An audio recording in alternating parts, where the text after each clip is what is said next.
Welcome everybody to the Tuesday, April 7th, 2026 Board of County Commissioners meeting. We're going to start by with invocation for Mr. Jim Goodman and followed by the Pledge of Allegiance.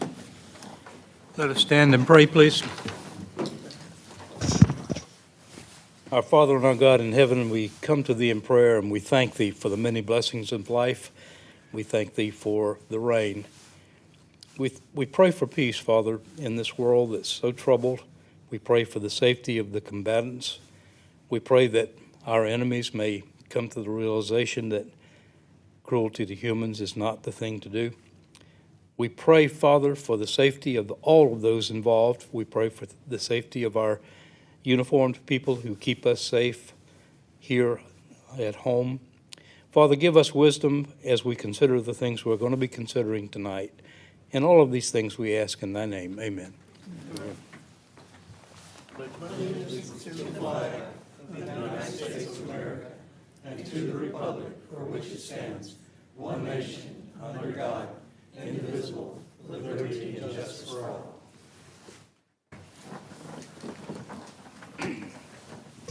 Okay, roll call. All commissioners are present. Okay, we'll move on to the amendments to the agenda. We do have one item, number 14, we would like to add. It's an addition for the approval to submit for the LMIG Safety Action Plan Administration Fund from the Georgia Department of Transportation. I'll make a motion that we add item number 14 to the agenda. Second, Mr. Chair. We have a motion and a second. All in favor? Motion carries. Any other amendments to the agenda? Seeing none, let's move on to the adoption of the agenda. Do I have a motion to adopt the agenda as amended? Mr. Chair, I move to adopt the agenda as amended. I'll second. We have a motion and a second. Any discussion? All in favor? Okay, we'll move on to the approval of the minutes from the March 17th, 2026 regular meeting and public hearing. I assume everybody's read the minutes. Do you have any corrections to the minutes? Make a motion to approve the minutes of the March 17th regular meeting and public hearing. I'll second. We have a motion and a second. Any discussion? All in favor? Motion carries. We have several presentations. I guess, Mike, you're going to handle those? Yes, sir. The first three and the fifth one, actually.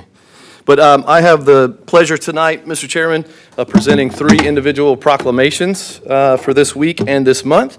So the first of which is a proclamation of the Camden County Board of Commissioners recognizing the week of April 12th through the 18th of 2026 as National Public Safety Telecommunicators Week. Whereas emergencies can occur at any time that require deputies, fire, or emergency medical services, when an emergency occurs, the prompt response of deputies, firefighters, and paramedics is critical to the protection of life and preservation of property. The safety of our deputies, firefighters, and paramedics is dependent upon the quality and accuracy of information obtained from citizens who telephone the Camden County Emergency Communications Center. Public safety telecommunicators are the first and most critical contact our citizens have with emergency services. Public safety telecommunicators of the Camden County 911 system have contributed substantially to the apprehension of criminals, suppression of fires, and treatment of patients. So now therefore be it proclaimed by the Camden County Board of Commissioners that the week of April 12th through the 18th of 2026 be recognized as National Public Safety Telecommunicators Week in Camden County in honor of the men and women whose diligence and professionalism keep our citizens safe. So I think we have some folks here to receive the proclamation. Fire rescue, maybe the sheriff.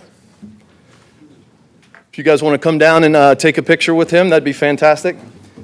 So a quick story, Holly Douglas, who's the 911 administrator, the day that I started, she told me a story that has stuck with me this whole time. She talks about how every phone call that our 911 operators take, the person on the other end of the line, it's the worst day of their life.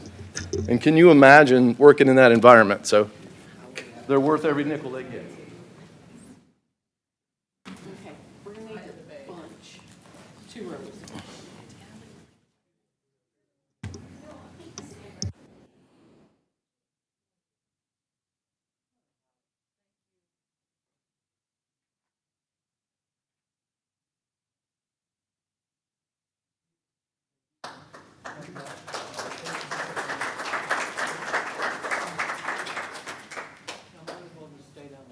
Don't get too comfortable. You have to walk down 2 more times. I was going to suggest that. Thank you, appreciate it. All right, Mr. Chairman, the next proclamation is a proclamation of the Camden County Board of Commissioners recognizing the week of April 12th through the 18th of 2026 as National Animal Control Officer Appreciation Week. Whereas the National Animal Care and Control Association has designated April 12th through the 18th of 2026 as National Animal Control Officer Appreciation Week, various federal, state, and local government officials throughout the country take this time to recognize, thank, and commend all animal control officers for the dedicated service that they provide to the citizens, public safety, domestic animals, livestock, and wildlife across the nation. Every day, animal control officers put themselves in potentially dangerous situations to protect the health and welfare of animals and the public.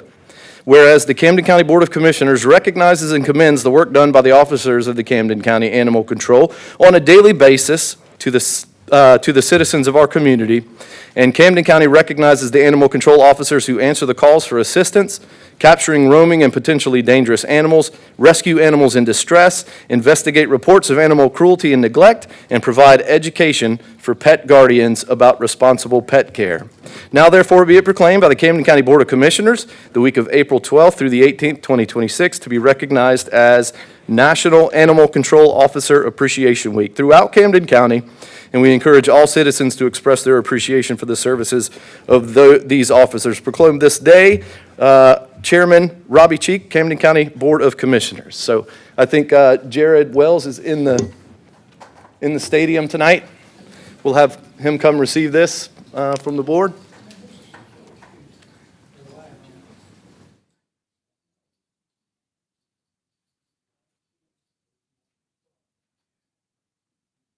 Be sure to get Mark's shoes.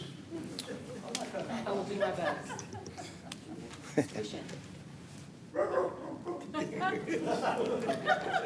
That sounded real.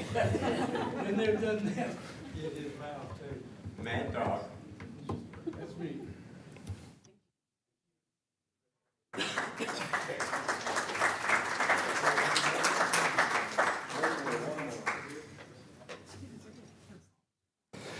All right, the third and final one tonight.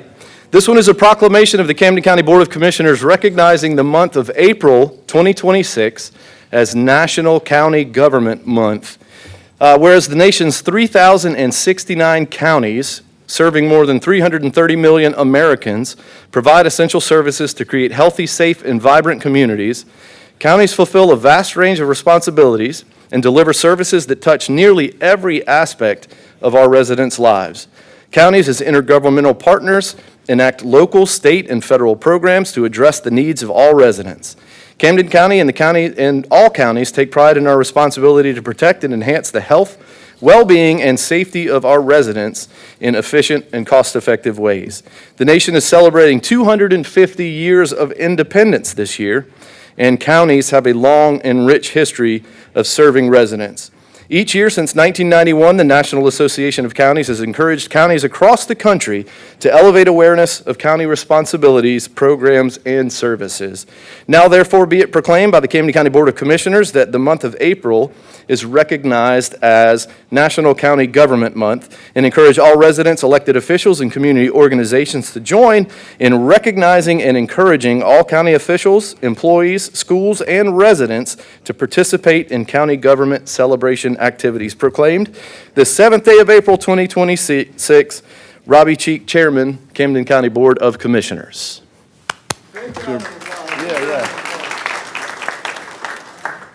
we want to ask all the county staff to come up too on this one? Yeah, it would probably be pretty cool. You got a microphone? Yeah. So they would like all county staff that's in attendance to come up for this as well. I know you all want to be in a picture. Wouldn't be possible without you.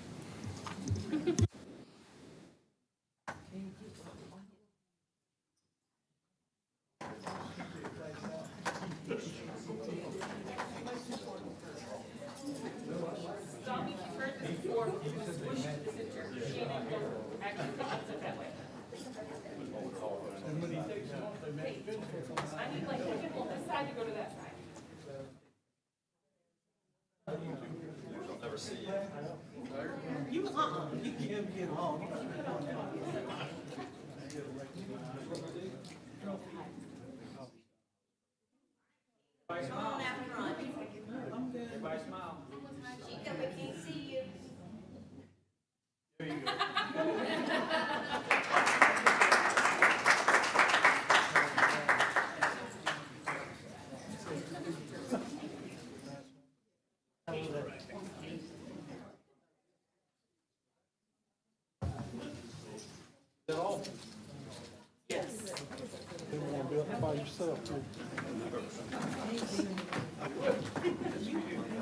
That would have been a good thing.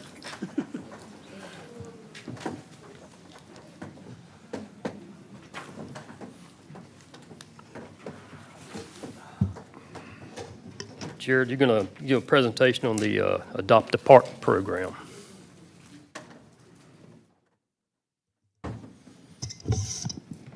Good evening, Commissioners. How are y'all? Couldn't be better. Good, thanks.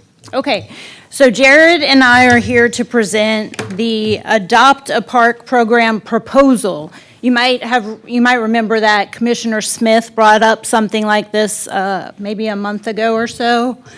And we have worked together to provide this proposal. You have in front of you a resolution, just a proposed resolution. You also have an Adopt a Park agreement, and you also have a very small handbook in front of you. So I'm just going to go through this quick presentation and get some ideas. We'd like some input from the commissioners to see how to move forward with this project.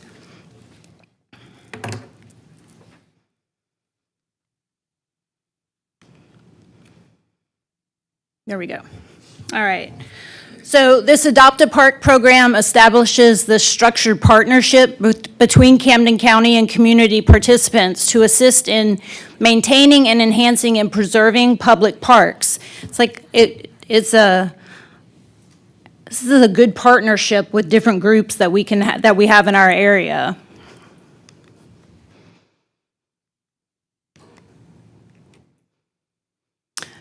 What we're looking at is volunteers to participate in the program to help strengthen the civic pride, promote stewardship, take ownership of some of these individual parks in the sense that they can help support these facilities and make them a little bit better for everyone to enjoy.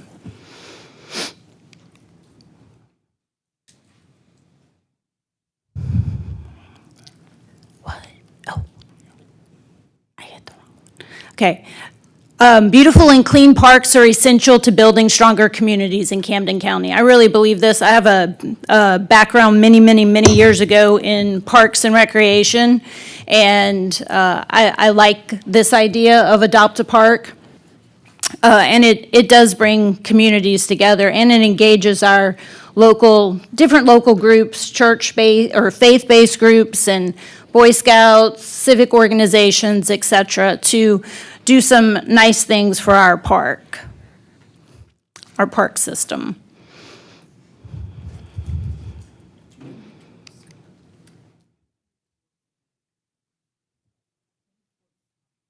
Okay.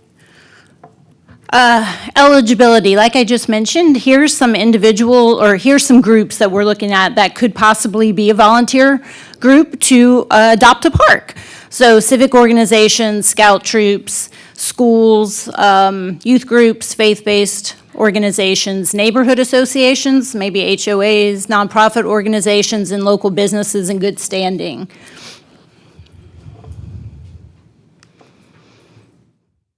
Sorry, I'm having trouble with the clicker. These are the parks that Camden County currently maintains. These are the ones that we have recommended to go into the Adopt a Park program. And I think there's 9 or 10 of them. 11. A lot of parks. A lot of parks. A lot of opportunities for partnerships. Yeah, thank you.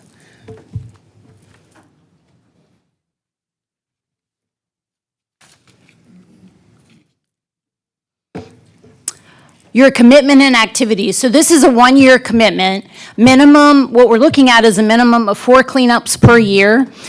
Submit a cleanup activity report within 10 days following the event. That way we can keep a closer eye on what's going on at the location. Some of the approved activities would include the litter and debris cleanup, sweeping sidewalks, weeding, minor beautification projects. That would be with written approval.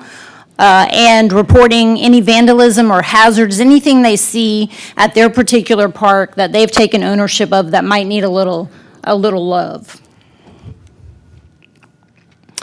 These groups would be recognized in a variety of ways, our county website and on social media. Also, the parks, in the next slide, I think I'm going to show a sample of some signage, but we'd like to put out flyers at the different park locations in a variety of different areas, encouraging groups to contact us to be a part of this Adopt a Park program. And obviously, we'd have things on our website and through social media as well. And then on the next slide is going to be just a little sample of the signage, because we definitely would want to recognize the individual groups that participate in this program and are with us, for the year or so that they're going to continue to take care of the park. So this is just a sample sign that Jared worked on getting put together, and I don't know if you can tell from here, but the little A in Adopt a Park, the little A is the outline of Camden County. And so hanging off the bottom of that sign would be a small little sign with the group's name for their recognition. So we could take a picture of the group with them out there by the sign, things like that.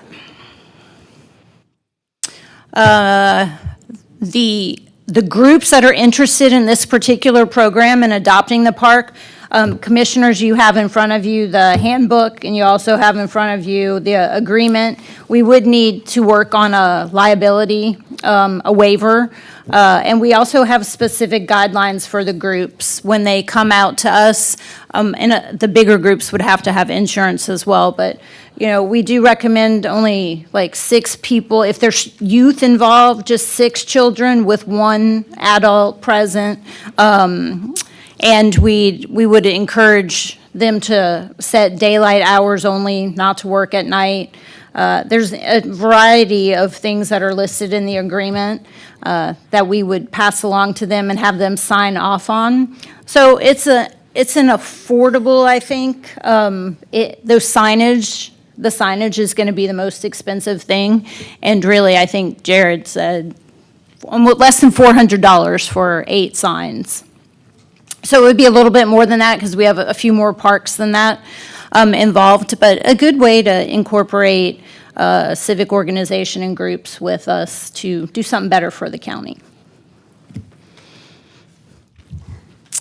This program, so we have to have it overseen by somebody. The Public Works Department would oversee this in addition to myself as well right now, but the groups would contact, and the phone number would be for the Public Works Office, and that would be our program coordinator.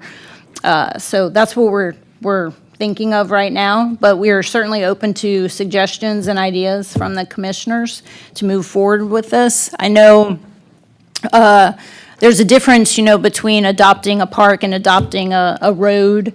Those are kind of different programs, but we have done some things like that before here in the county in the past, a long time ago, with different organizations. So that's what we wanted to present after Commissioner Smith had talked about that, and just see what you all think about it. Well, I think it's a great idea. I'm not sure about some of the other parks, but I know now we already have groups, Jackson, Maple Ford, Mary Smart, they're already community groups kind of doing this. I think this takes to another level where it's a little bit more structured. And they could get recognition. We're better protected and they get recognized for what they're Right. doing. So we've got a good core group already in those 3 parks. I know Okay. there's other parks too, but I think it's a great idea. Okay, great. So this wouldn't interfere with groups that are already doing this? We're not going to No, I mean, if there are groups at certain parks that are already kind of doing the same thing that this talks about, let's get them pointed to the right person so that they can talk about making this, official. Yeah. We'll Well, legitimize Maple the Ford, for example, the North Camden Association already kind of does that, so they're already a organized group. That'd be an easy fit. Yeah. Some of the others, we've got to work it out, but yeah, Yep. it wouldn't get in It's the way of what also- anybody else is doing. No, Excuse me, I'm sorry. sure. No, I'm just saying it wouldn't get in the way of what other folks are doing already. Good. It just It's makes it a more solid also program. worth pointing out that there are at least a couple of guys in here who've already done this, and they're sitting on the front row on each side. And we should say to them, we appreciate the efforts you've undertaken in the past, and hope this formalizes the process so that you don't have to do it by yourselves again in the future. And with that, I'm in favor of this. If you need a motion, I think she was just presenting it today to get Okay. feedback, Yeah, I think, my understanding. I think we're just presenting today to give us a month or a week or two or a month to kind of gel. Yeah, and get we'll more tweak some information things. together. Yes, sir. Let's make a formal Yeah. motion that, maybe the next meeting or the following meeting, that way it's an official action. Yeah. Right, right. Me personally, I'm excited to see this much positivity about the program. Absolutely. It's been a little bit more than a month ago. It's actually Okay. since the beginning of 2024, I believe. I Oh. was pushing for an Adopt a Park Okay. program. So I think there's a lot Okay. of value in what you're doing as far as creating the structure for something that can really grow into something nice. and thank you, Cody, for doing it. Oh, I don't want to take all the credit. Like you said, a lot of people involved, and including county staff on putting this together, so Yeah. thank you. Thank you. Mr. Casey, you good? Okay, awesome. Thank you all, commissioners. Thank you all. So the next presentation is on the self-insurance program. I guess Mike's going to handle that.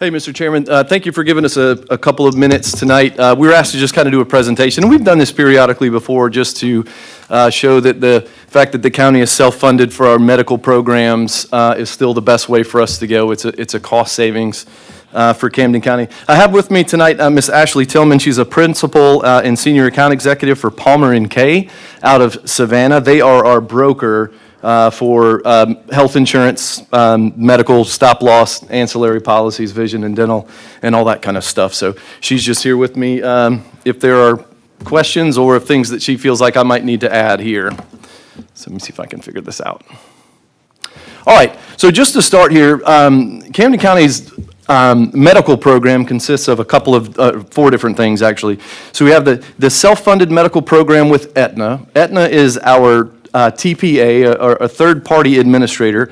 We use Aetna to have pre-negotiated rates for doctor appointments and medical procedures, and then to be part of their network of doctors. Aetna is one of the biggest networks that's out there. They basically handle our claims for us, that when you go to the doctor's office, you present your Aetna card, they file the claim, but then it comes to us to pay the claim. So they just are a third-party administrator for that. We offer 4 medical plan options. We've got 2 that are traditional copay plans where you pay more premium to then only have to pay a $20 or $30 or maybe up to $40 copay to go see a doctor, have a prescription filled. And then we have 2 plans with different levels of deductibles that are called high-deductible health plans. And about 80% of our folks that are enrolled in our health insurance plans are in one of the 2 high-deductible health plans, and that's a miniature version of the county being self-insured. Those folks are picking the plan with the higher deductible so that they can keep their money and only have to spend it if they have to, and that's the principle of self-insurance for the county. Okay, we also have an integrated pharmacy contract, what's called a PBM, a pharmacy benefit manager, with a company called Vital One, and they're able to offer us lots of big discounts on prescription costs and methods for folks that can't afford their medication to be able to afford them. And then lastly, as you all know, we have the on-site medical clinic that's available for all employees of Camden County and for the dependents of employees that carry our medical insurance plans. And the clinic is set up for cost avoidance. The goal of the clinic is to try to bring folks in, and if we can identify people that are pre-hypertensive or pre-diabetic, maybe pre-high cholesterol, and we can address those issues now, we've saved a ton of money on the back end if we've prevented somebody from having a heart attack or having, issues that go along with diabetes and high cholesterol. That's why our wellness programs have folks come in and do an annual physical each year so that we can get that information to try to keep our folks as healthy as possible. So just to kind of explain the difference between fully insured and self-funded, right? So a fully insured plan is one where we pay money, a health insurance premium to an insurance carrier, an insurance company. What I want to point out is I want you to remember that insurance companies are for-profit businesses, and they make a lot of profit, right? So we want to be able to hold that money as opposed to pay it to them if we can. That's the underlying thing here. Fully insured plans also, the rates that the employees would pay and the county would pay would be based on trend and pooled risk. So that would be insurance is based off the law of averages. You've got maybe some older folks at the top end that need more medical assistance, that more medical spend, and then you've got young folks at the other end that maybe don't need to see doctors as much, and they kind of weigh what your population looks like, and then your rates would be based on that. Fully insured also, all services and vendors are controlled by that insurer or carrier, which means that we have to go with who they want us to use for pharmacy benefit and that type of thing. And then for fully insured, that insurer maintains and reserves and keeps all unspent portions of the reserves. And you're going to see here in a minute, it would cost the county about $7 million if we were fully insured. And on average, we're somewhere $4.5 to $5 million in our medical spend. If we were fully insured, the insurance company would get to keep that other couple $1 million, as opposed to us being able to hold it and then only using it if we needed to.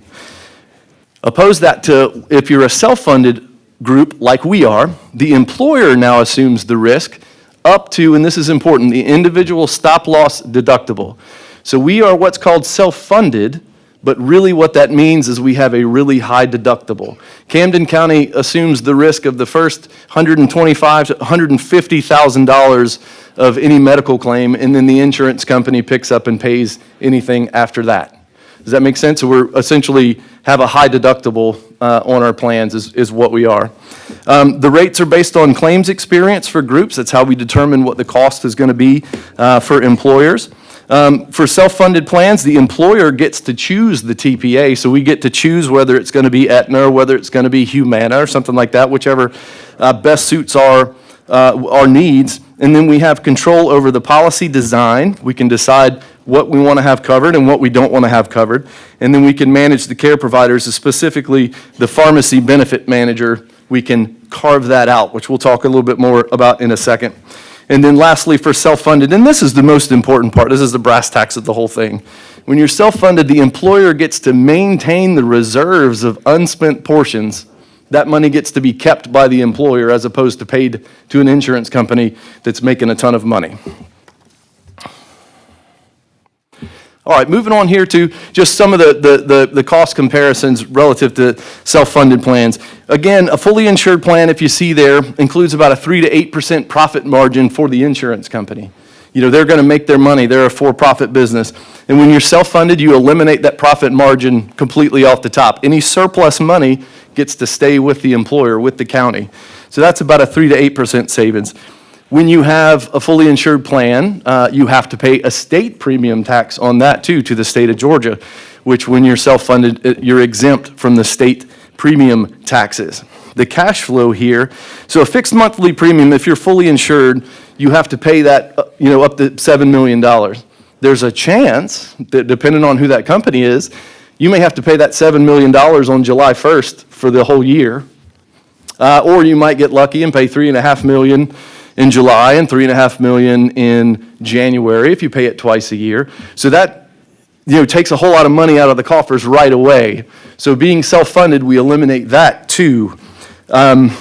If you're self-funded, those claims are paid as they're incurred. So we, pay that stuff monthly. The employers can keep and invest any of the reserves until they're needed.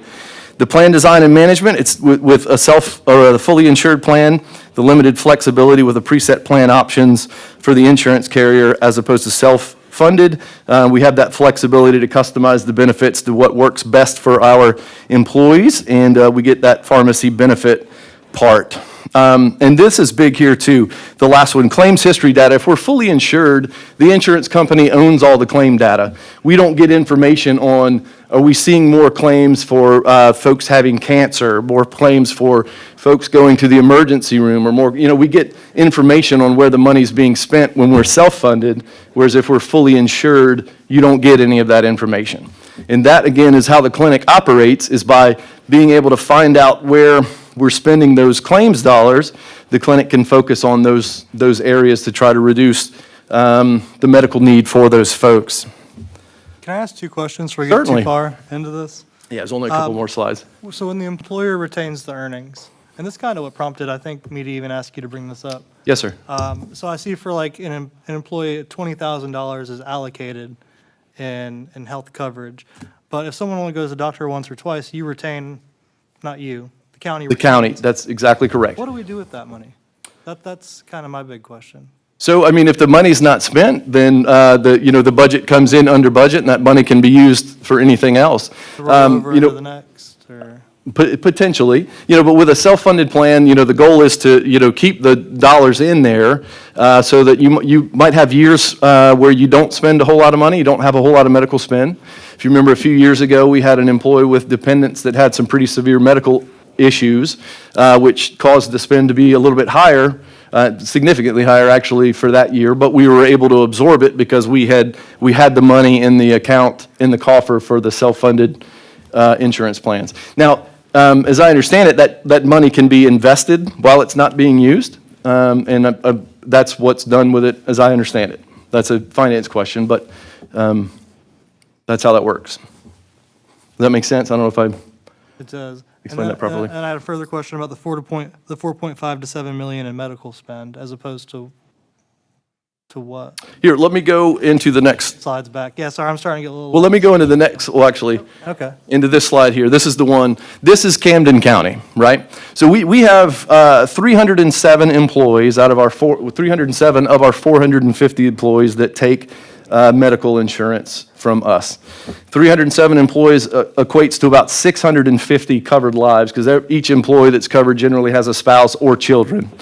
And so the quote for us to be fully insured for the next year would be $6.948 million, based on our population and the ages of our employees. So currently, we pay the self-funded administration fee. That is what we pay Aetna for them to be our TPA, our third-party administrator, for them to process the claims for us. And then we have the stop-loss insurance, and that's the policy that pays any claim that goes above $150,000. So that's $845,000 a year. And then the clinic operating cost, the budget for the clinic is about $547,000. And then our claims cost per year, what we actually pay out in medical claims for medical and pharmacy claims for the last fiscal year was $5,063,239. So the total program cost there is $6.618956 compared to the fully insured estimate, which would have been that 6.9. So it's a $329,000 savings just in the last fiscal year. Now that, and I will tell you, we had, the spend was a little bit higher that year. We're trending better this year than we were in the last fiscal year. I also want to point out, though, that our clinic does so well that the cities of St. Mary's, Kingsland, and the PSA all now participate in the clinic. So of that clinic operating cost, the city of Kingsland pays us $92,000 a year of that. The city of St. Mary's pays $110,000 of that. And the PSA's pays $19,000 of that. So you actually could add $225,000 more onto the annual net savings. So it's closer to about $500,000, $550,000 a year that we save, vice what it would be if we were fully insured. And then the last thing here is just the pharmacy contract. This is substantial as well. Our PBM, our pharmacy benefit manager, and because we're self-insured or self-funded, we're able to carve out the pharmacy benefit management. So if we were fully insured, we had an Aetna card, you would use your Aetna card at the doctor and at the pharmacy. But because we're self-funded, we can have a separate pharmacy benefit manager. So right now, our folks would use an Aetna card to go to the doctor and a Vital One card to have their prescriptions filled. And then Camden now, because we've moved with them, has an auditable guaranteed contract where they can guarantee a savings over the next 3 years in excess of $800,000 in prescription costs, because they are able to do substantial cost savings with power buying, and we're paying wholesale costs for medication instead of retail. Vital One has also, just in the first quarter of this year already, they've saved us $50,922 in programs available to employees to save on prescriptions. We're spending a ton of money on the GLP-1s and those things that are kind of all the rage now, and Vital One has been able to help us find cost savings for all of those medications. And then lastly, this is just kind of the conclusion. So, while self-funding does involve greater administrative responsibility, right? Because we are, my office is overseeing claims costs as they come through, and we're reviewing records and trying to direct care where it's needed most. There's financial risk. However, we mitigate that risk by using the third-party administrator and by having that stop-loss insurance that covers us on any claim that's over $150,000. And just finally, the superior control of the plan design, the cash flow, cost containment strategies, make it a better, more strategic option for employers capable of managing that kind of inherent volatility. I will tell you that, self-funding is what companies want to get to, and Camden County has been self-funded since the fiscal year 2013. So back in July of 2012 was when Camden County went self-funded for their health insurance. And that's what we have, gentlemen. Thanks, Mike. Yeah, it was very Board has informational. questions? Happy to help. Just kind of a one-off question. What does a cost containment look like? Because we're talking about people's medical. Yeah, so an example would be if you're going to get an MRI, there are several places you can do that, and the cost can vary greatly across different facilities. They may recommend a facility that you can get the same MRI for a lower cost. That would be an example on the medical side. On the pharmacy side, for example, there are lots of biosimilar drugs that have come out that are the exact same as some of these very high dollar expensive ones we see commercials for. So they are reaching out to members and saying, hey, did you know you could take this drug instead? You may want to talk to your doctor about switching to this medication that's going to save the member money on their copays and also the plan and the total cost. Generic instead of name brand. That's a good example as well. The MRIs and the X-rays and things like that, small medical procedures, it varies incredibly. Like you might go get an MRI at one office and it might be $1,000. You go get an MRI somewhere else and it might only be $600. So if we can know where those places are and direct those people there, those are cost containment measures. Mike, Yes, sir. as a former risk manager, I understand the down and dirty nitty-gritty of this. Who in county government here is keeping their hands on the pulse of this on a daily basis? Is that Lance or? Heather Farrell in the audience here is my benefits and wellness specialist for Camden County. She's the one that's on top of the claims reports that come out once a month and is watching out for all the different categories that those could come in. We do see historically this year over half of our medical spend has been on spouses of employees. So that's something that we look at. We also had something recently where we had, for some reason, we had a large amount of people that were going to the emergency room for non-emergent issues. We had folks that were going to the emergency room. That's never happened before. Because they have sore throats and things like that. And those are the folks we can reach out to and say, hey, you could have gone to the clinic, could have gone to, and if it's on a Sunday and it's emergent, that's one thing. But when we see those numbers spiking, we can jump in and try to control those and offer other containment measures for them to get options to get the care they need that doesn't cost the county so much money. Well, Heather, thank you very much. Let's give Heather a round of Yeah. applause. That's all I have. But are they free to go to a provider of their choice? Absolutely, free to go to a provider of their choice, free to use the clinic for what they want, for what the clinic can do. The clinic can do acute care and then chronic, what they call chronic disease management, CDM. The clinic isn't going to put stitches in you or do x-rays and stuff. They're going to send you out somewhere to do that. But anybody that has county insurance is free to take that Aetna card and go to any doctor that they want to. Even if it's out of network, there's coverage for that. Very nice. Again, thank you. You're very welcome. My pleasure. Bottom line is this program saves the county millions of dollars 500,000. Yes, sir, I would over time. probably been $20 million since 2012 that it's saved. Yes. Wow. I will tell you as well, too, that we field calls with some regularity, Heather, as well, and the fact that we have a clinic and a lot of the other counties don't have that. We field calls with some regularity from other counties within the state and even some of them out of the state that want to know how we manage our programs because they want to emulate them. This is something that we're very proud of, and I want to stress that. Thank you, guys. Appreciate the time. Good job, Mike. Thank you.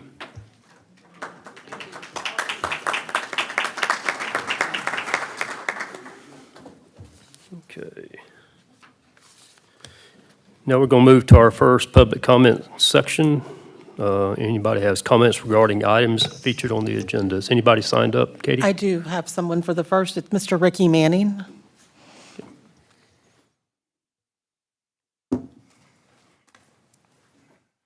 We're not going to use the light, but everybody knows the 3-minute rule, so. I'm Rick Manning from Bullhead. I want to touch on a few things real quick that's on the agenda. The license plate readers. I would like to caution, all this is covered by grant funds, but nowhere can I find the cost for long-term upkeeps on the systems, who's running the systems or anything. I did talk to the sheriff, and he will be in charge of the systems. So that alleviates one little problem, as you have already seen on several news reports about flock cameras and other license plate readers and stuff that you're going to have liabilities for violating constitutional rights. So with our sheriff, I don't think we're going to have that problem, but we need to make sure before we go to just willy-nilly and stuff. I don't see nothing about long-term. We always get this little dangling thing and we just jump right on it. We never ask questions. So here's the questions you needed to ask. Long-term costs, make sure Mr. Cheney is involved so that we don't get liability lawsuits. Data centers. That's a pretty much gimme. We know we need to have stipulations on data centers. I've been involved in this for the last couple of years. They're not environmentally friendly, but it's no problem. Thing is, nobody's putting in what needs to be done with them. We can build data centers. We can do it environmentally friendly and cost friendly. But the cost has got to go on to the developers, not us or any other county for that fact or any other people. It can be done. How many dozens of little reactors we got out there on those ships right there at Kings Bay? One of those little reactors involved takes care of that whole system. That's all you need. I've been preaching that for a while now. It'll take care of all the electrical needs, the AC needs, everything. Y'all need to look at things. I'm glad y'all bringing that up. The airport, we already know that thing ain't gonna never be self-supporting. You know that. It's no different than some of these other projects. We can't run a project in this county. It's a proven thing. It's going to cost the taxpayers. Let's take those funds and let's divert those funds to somewhere else for the infrastructure or for the new jail that we don't have the funds for, so we don't have to borrow it. I'll touch on the rest of this later. Thank you.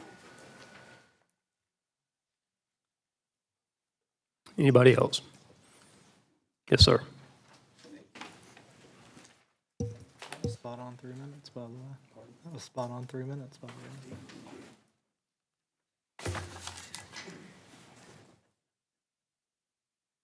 Sorry that I am one short. I must have left it out in the car.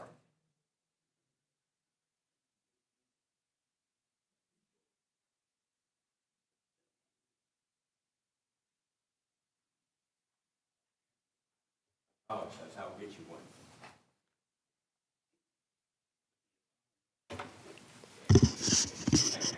I'm speaking to item 16 now, the airport.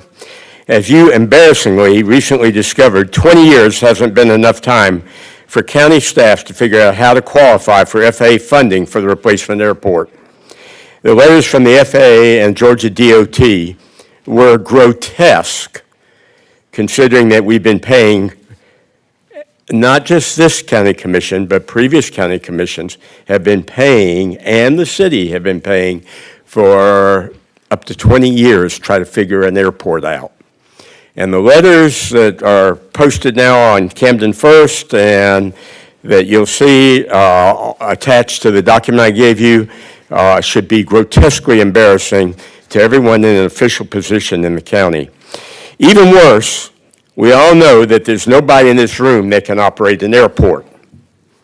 The airport has always been a stretch of the imagination as a public benefit. For instance, the 2022 Airport Justification Study, and I want to point out that the most recent edition of that study that is posted today on the county website has the same information in it, claimed the Camden Airport, which they said would be only 11 miles from White Oak Conservation's front gate in Yulee, Florida, and would be used by White Oak's clients who visit and stay in Florida and play golf at White Oak's private Pat Dye golf course. Camden residents can't even pay for a tour of the place, but we can build an airport for them. It's ridiculous. The consultants want us all to believe our replacement airport will play a vital role in supporting economic development at Hyundai's car factory that's 165 miles from Camden County as the crow flies. We tried to get copies of the required tax documents for the 17 airplanes consultants implied were located on our tax rolls, but none of the listed owners had filed their Georgia-required aircraft tax returns, and Camden County has consequently not collected the taxes on those aircraft that were used to support the need for the airport. But we're expected to build an airport for those. Airport promoters also counted on long-gone express scripts.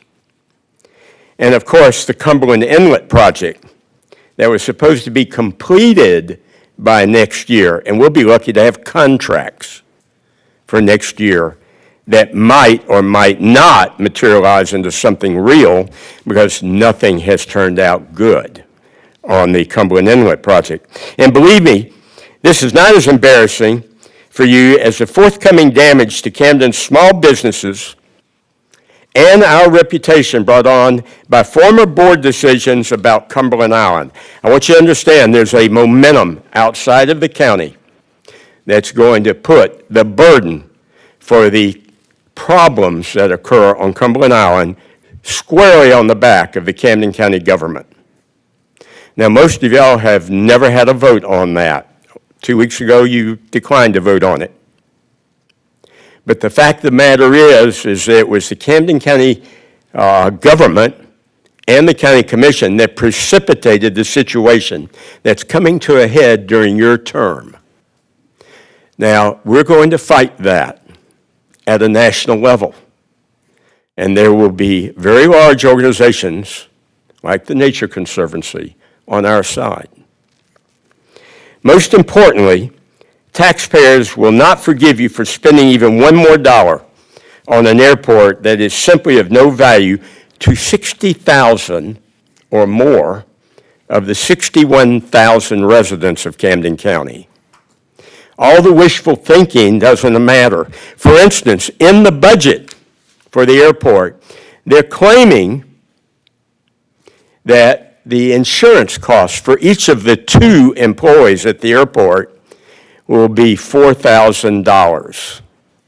We just saw a presentation where the cost is $21,501 per employee. And so if we can't even get the insurance presented to the public right in the documents that are online today, and that's something fully within your control and has nothing to do with consultants' work, then how are we supposed to believe anything that's in there supporting the benefit of an airport to Camden County? And so I'm bringing it up because it's on your agenda tonight. It looks to me like y'all are inclined to want to shut that program down. It should have been shut down years ago, and I'm hoping that's what you'll do tonight. Thank you. Anyone else?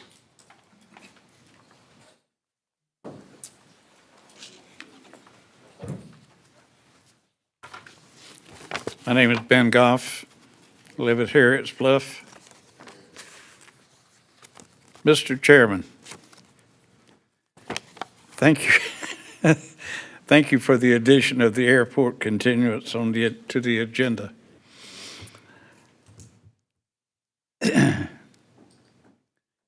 Here's anticipation that it will result in a motion to discontinue the pursuit as it is evident that we don't have the money.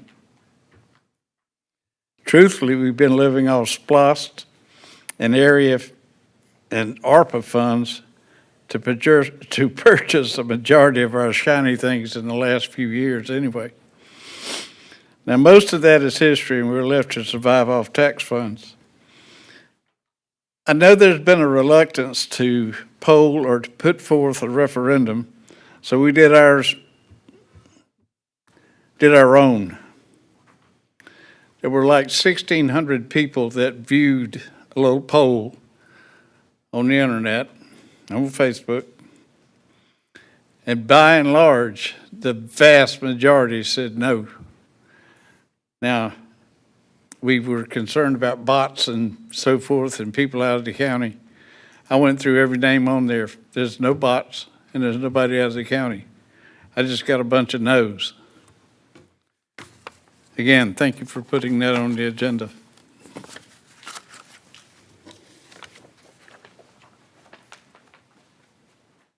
Anybody else? I see.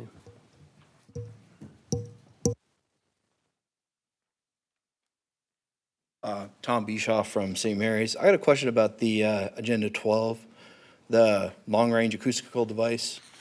First of all, what's the maximum output decibel level for this device? Do we have a set minimum safe distance when it's going to be operated? Do you have like a use of force standard set for this? Is there insurance for it for when people are, their hearing gets damaged from it, or they have use cases where there's actually damaged hearing because of these? Because these are usually more like military devices, so I was kind of curious why it was being purchased here in the county. Seemed a little odd to me that something that 160 decibel devices are going to be used here in the county, because generally that's for crowd control, riots, and things like that. I mean, they can be used for things like, hurricane warning and stuff, but there's usually much better uses of sharing that information. So it seems a bit odd because insurance and liability for damaging using a device with people that aren't properly trained. Is there a training protocol for who's going to use it and who's authorized to use it? Because it's more of a military, like I said, riot and crowd control device than anything else. So I was a little confused why it was being purchased in the county. Those are my thoughts. So, Mr. Bischoff, could you just state what city you live in? St. Mary's. St. Mary's. Yeah. Anyone else? Okay, seeing none. Let's see. We're going to move past the public comment section. We have two public hearings tonight. The first public hearing is to receive comments from the public regarding amendments to the Camden County Code of Ordinances, Chapter 27, Fire Rescue, Fire Prevention and Services. Mr. Chairman, I move to adjourn the regular meeting and convene a public hearing. I'm sure, yes, thank you very much. Okay. I'm making that motion now. We have a motion to adjourn the public hearing and convene the public hearing. Do I have a second? I'll second. All in favor? Thank you, Commissioner Smith.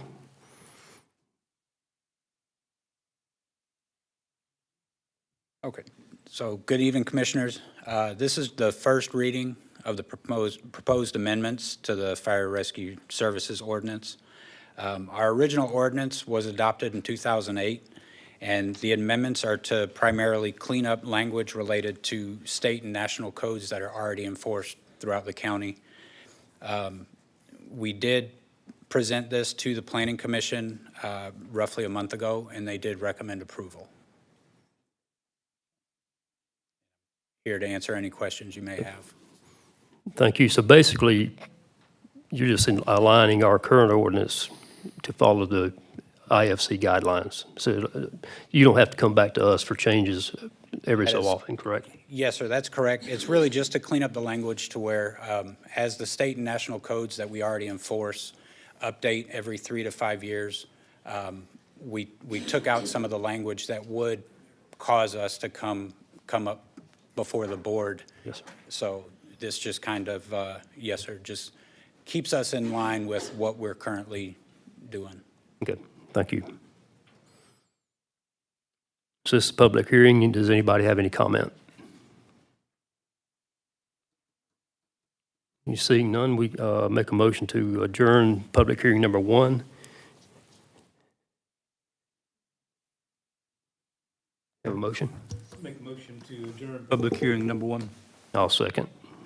Any discussion? All in favor? Okay, now we're moving on to public hearing number 2. Have a motion to enter into public hearing number 2. I move to adjourn the public hearing. Have a motion, I'll Oh, second. gosh, okay, let's just, I'm trying to read it verbatim on here and the wording's way off. Adjourn the public hearing and convene a public hearing. Yes, Number 2. okay, I'll second. All in favor? Cassie? Good evening, Commissioners. Up first, we have a request to rezone approximately 0.75 acres. This is located at 13244 US Highway 17. The request is to rezone from agricultural forestry to single-family residential. Along with this will be a future land use change from commercial to residential. This is for parcel 078F001.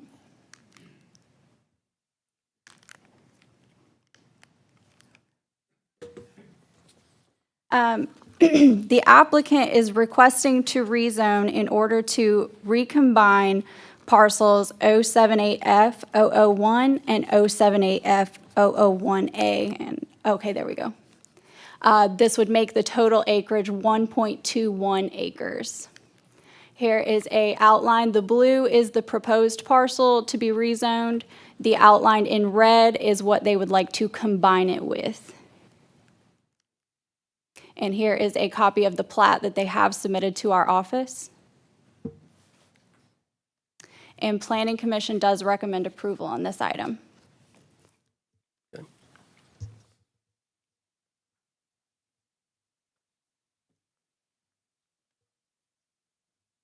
Next item.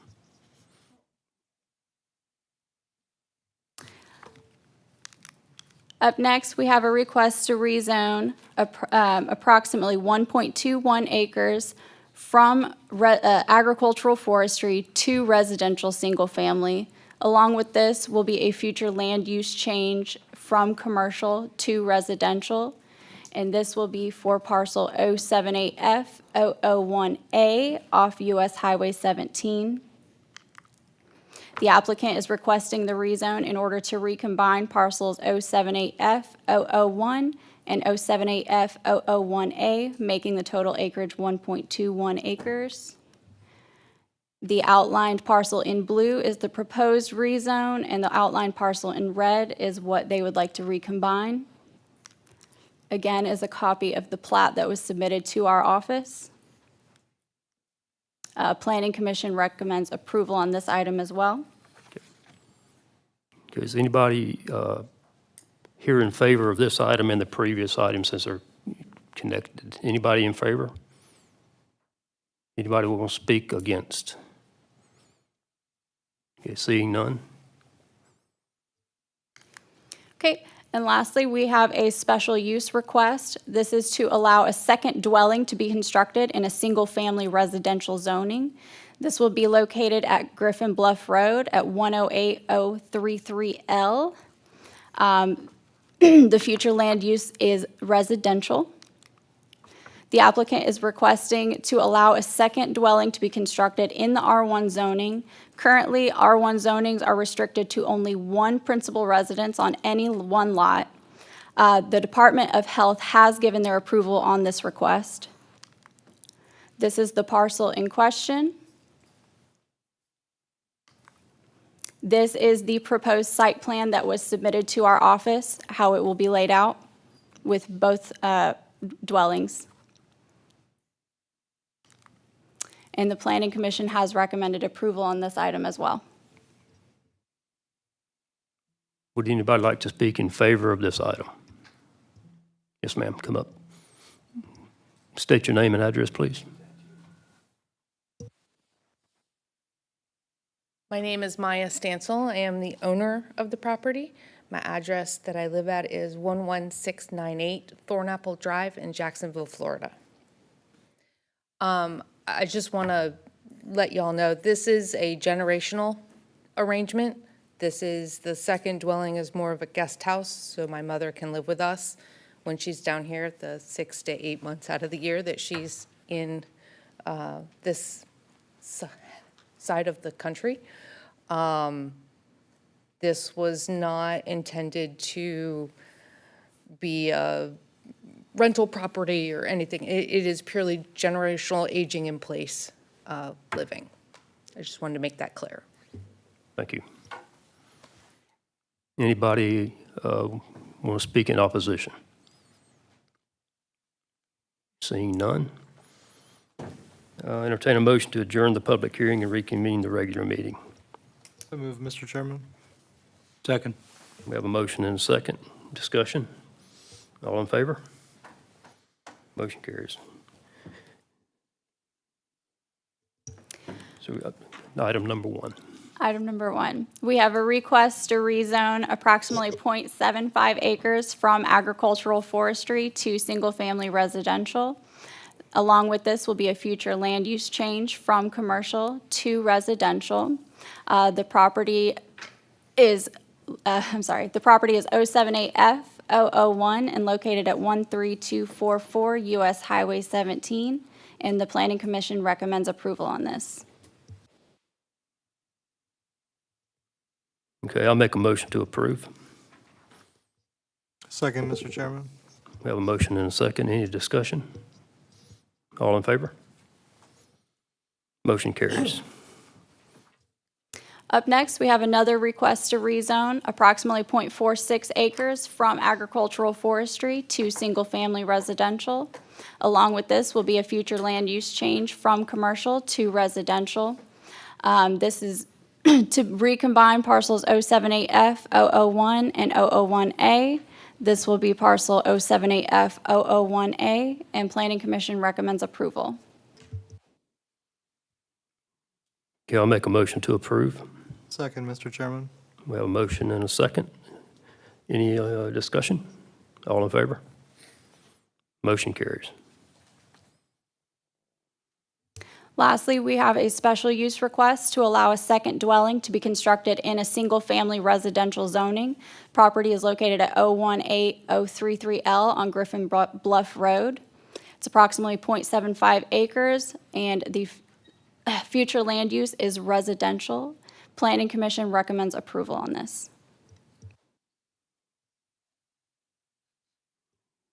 You entertain a motion? I'll make a motion, we approve this, but we need to discuss some stuff first, though. Second, Mr. Chairman.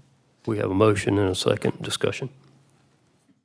Okay, have we done anything like this before on such a small piece of property? Not that I can recall. Not since I've been here. Okay, Joey, you might know this a little bit, but would this set a precedent on anything? I think that's a great question. Sometimes it is a difficult one, but special use? Each circumstance is different, so setting a precedence can be subjective at times.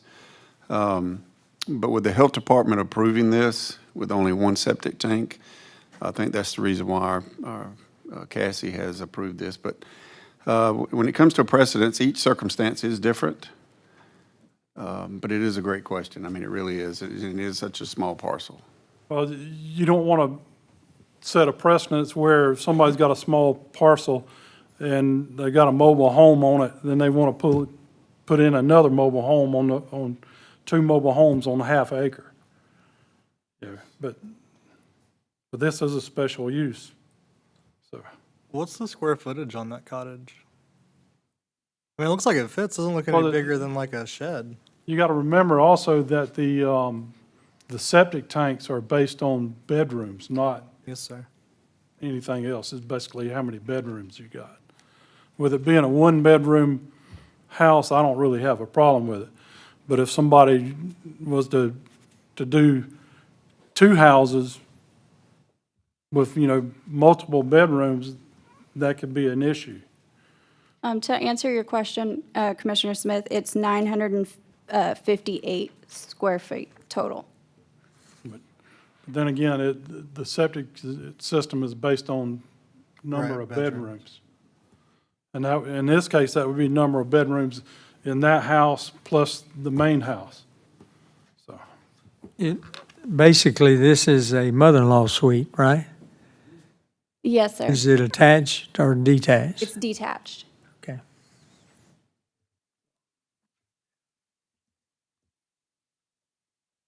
that's all I got. Further discussion? You just wanted to make sure we're not setting a precedence where this gets approved every time, right? Yes. Okay, we have a motion and a second for approval. Any more discussion? All in favor? All opposed? Motion carries. Thank you. Now we'll move on to item 4, so memorandum of understanding with the Extension Office.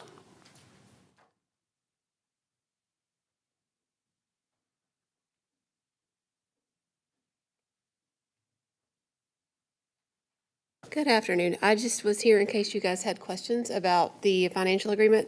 This is the financial piece that's signed every year that is the financial agreement for what the county is responsible for in regards to the salaries for the extension program. There's very little change to what it was last year.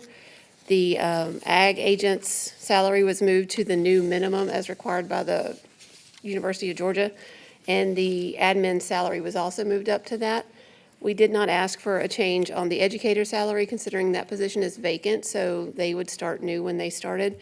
And then on the 4-H agent's position, we just did a cost of living instead of bringing it up to the minimum. They said that we could piece that up. We didn't have to do that all in one spot. So that was what we submitted to you guys. And there is a letter that also covers the teacher retirement and the other retirement option that we have.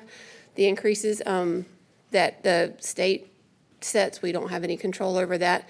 And the county pays the portion of that based on the portion of the salary that they submit for our payroll. And then there was a copy of the agreement that if you guys agree to pass this, that we would need signed so we can submit it to the university. Thank you, ma'am. Okay. Any discussion from the board? Mr. Chairman, I move to approve the memorandum of understanding with the Board of Regents of the University System of Georgia by and on behalf of the University of Georgia Cooperative Extension. I'll second it. We have a motion and a second. Any discussion? All in favor? Motion carries. Thank you very much.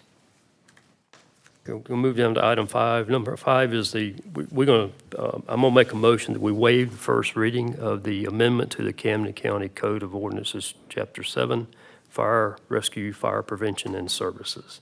You don't want to hear it? Pardon? You don't want to hear it? Again? You can read it if you want, man.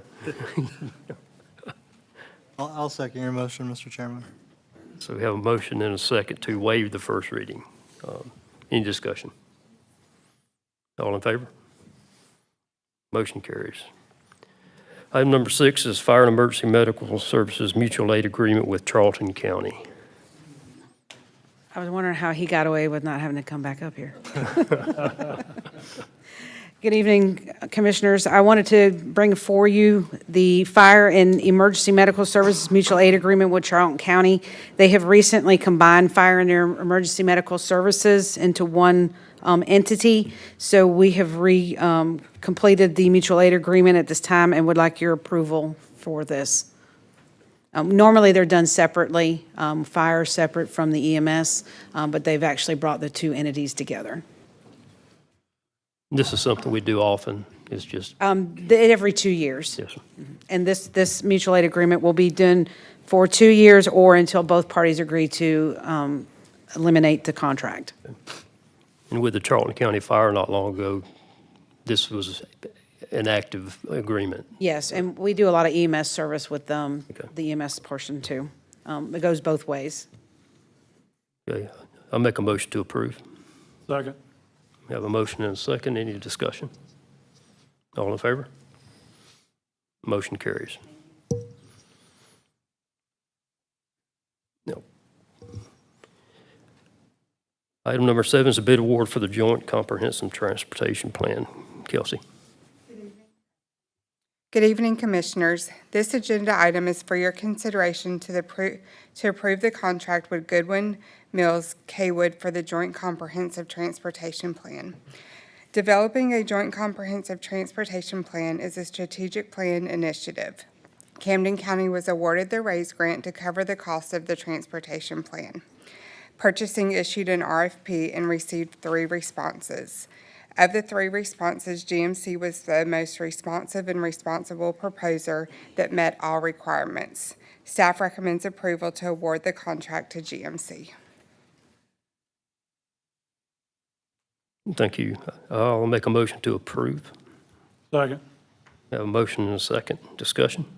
They were also the lowest cost too, weren't they? Correct, but we did not take cost into consideration with this proposal. I like that answer.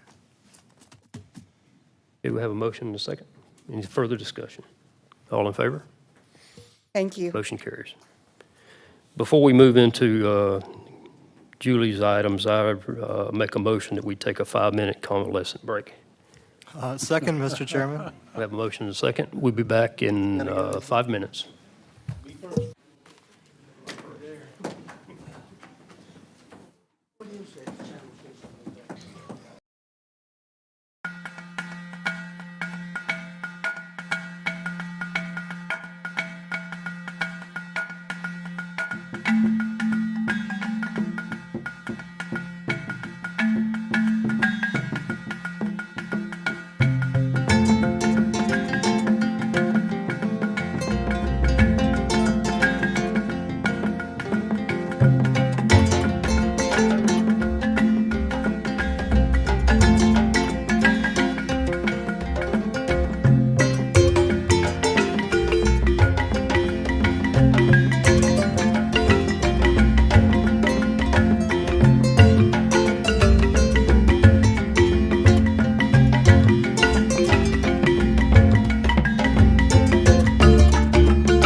Okay, I'll make a motion to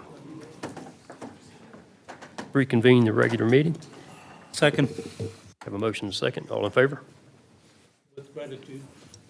We can need a younger board at some point. Okay, Jody? Okay. It's your game. All right. I'm requesting that the board approve a $5,000 grant from the Georgia Forestry Volunteer Fire Assistance 50/50 Grant Program. These funds will be used to purchase testing equipment and a deluge gun with interchangeable nozzle tips. This equipment is critical to maintaining operational readiness and improving our capability to respond to wildland fires. This is a 50/50 program, which means that they are going to give us 50% and we have to put in 50%. So the $5,000 for the match will come from the grants matching fund line item. At this time, I would like approval to accept award as presented. Okay, haven't heard the item. Do you entertain a motion? I make the motion to approve this. I'll second. Have a motion and a second. Any discussion? I just want to know, what's a deluge gun? No idea. Sounds cool, yeah. She can answer it. So the deluge guns, we have two different purposes. It's the one that you see on the top of the engines, the deck gun that we can use. But these are going to be purchased for actually pump testing. We do not contract out our pump testing for all our engines. So these will actually be used for doing those pump testing. So we're not outsourcing it and paying that expense. Thank you. Further discussion? All in favor? Motion carries. Number 9. Okay. I'm requesting approval of a grant award through GEMA's State Homeland Security Program for equipment in the amount of $137,904.10. These funds are available to counties to prevent terrorism and other catastrophic events. Funds will be used to purchase license plate readers.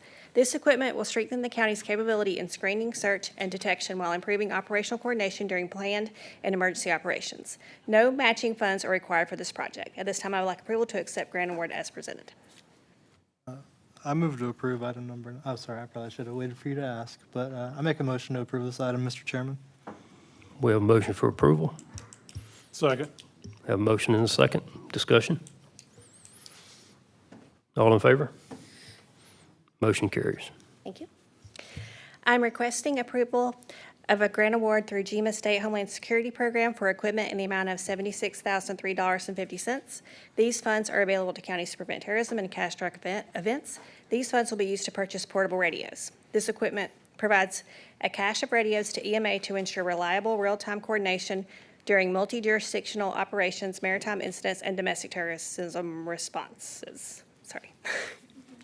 No matching funds are required for this project. At this time, I would like approval to accept grant as presented.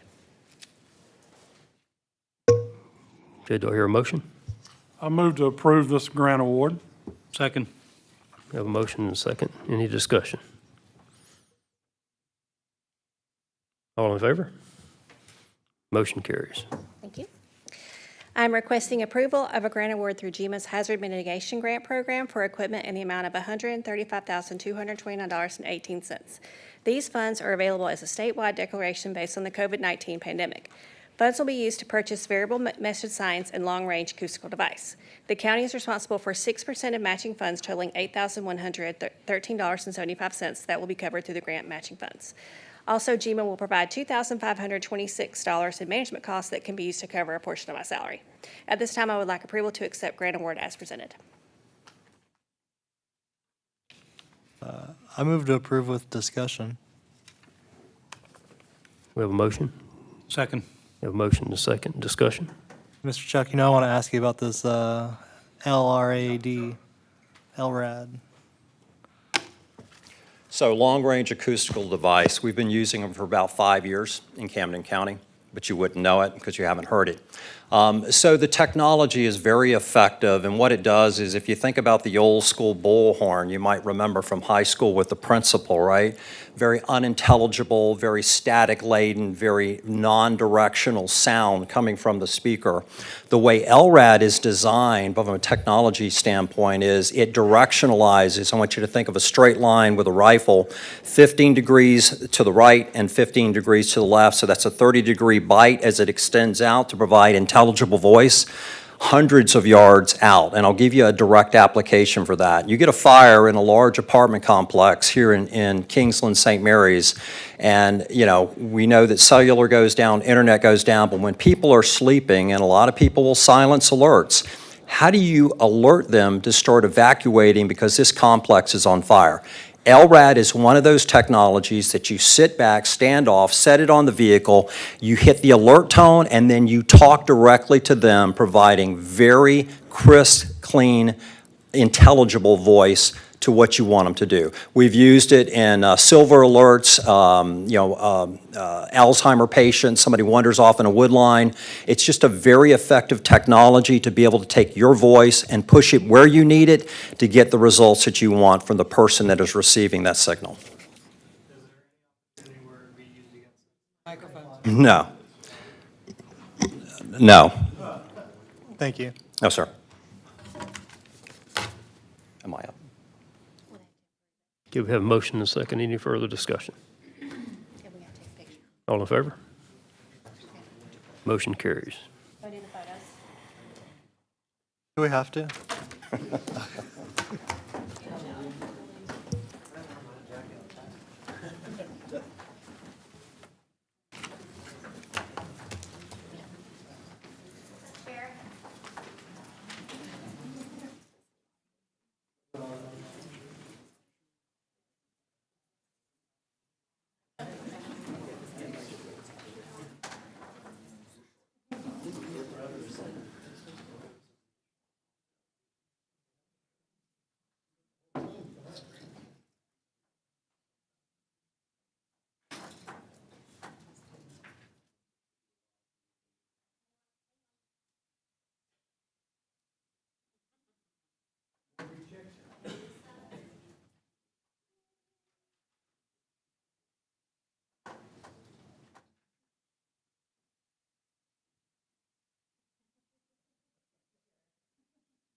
Mr. Chairman, I'd like to make a point of clarification. Oftentimes, we don't realize it. We don't sit close enough to the microphone and we're not heard. Commissioner Smith asked a very, very valid question because of concerns expressed a little earlier this evening about this acoustical device being used as a weapon. And his question was, is this going to be used in any way? It's a very good point, and I appreciate you making it, Cody, but you were way back away from the microphone, and we couldn't hear it. So the answer from Mr. Director was no, it's not to be used as a weapon against our public. Am I clear on that? Yes, sir. You're clear. And that is a very important point, and I appreciate the citizen bringing the question of whether we're using this against our population, and we are not. For our population. It's for our population, not against. And let's remember, guys, we need to be heard by the public. I don't think people have a problem hearing me. And just take a quick informal poll. Do you have any problem hearing, without singling anybody out, do you have any problem hearing anybody else? Hold your hand up if you do. Yeah, there's one or two of you that have problems, and he's like me, he's an old man. So help us out. Thank you. Thank you, Mr. Goodman. Chuck? Okay, good evening, Mr. Chairman, Commissioners. This is item 12 on your agenda. I'm here to request the approval to purchase of 3 variable message signs from Millennium Products, which is a GSA-approved vendor, and 1 long-range acoustical device, LRAD, which we've just been talking about, from Quantico Tactical. The revenues are $135,229,000. The expenses $134,388.85. This is a grant funded from the Hazard Mitigation Grant Program, HMGP. Both vendors are competitively bid, GSA-approved contract holders. Both vendors have provided equipment services to Camden County in the past. Both vendors have provided excellent warranty support, and the Hazard Mitigation Program will be used for 94% of the expenses. A 6% match is required for the VMS and LRAD equipment. Grant matching funds will be used to fulfill this match requirement. Staff recommends approval. Okay, do we have a motion? I make the motion, we approve this purchase. Second. We have a motion and a second. Any more discussion? All in favor? Motion carries. Thank you all. Move on to item 13, that's submittal of the Local Road Assistance LRA Administrative Fund. Yes, good evening, Commissioners. In front of you tonight is the approval to submit for the LRA, the Local Road Assistance Administration Fund grant from the Georgia Department of Transportation. This has become an annual thing in addition to LMIG. They don't have the two just be lumped in together because I think at some point I had the opportunity to back off on the LRA if funding is not there. So this year we are fortunate enough to get the LRA grant opportunity. What's nice about this one, as opposed to the original LMIG has a 30% match. The LRA portion does not. So as long as we have a project that fits the terms and is at that budget number or above, it qualifies. So we've taken one of the roads that we've selected through our analysis. The application needs to be submitted by June 15th. We're looking for your guys' recommendation, or I'm sorry, your approval of the recommendation of the road list. Of course, we go back to the pavement assessment that was completed in '23, and we look through that PCI rating and take the next best available road up to as for each project that we have that comes through.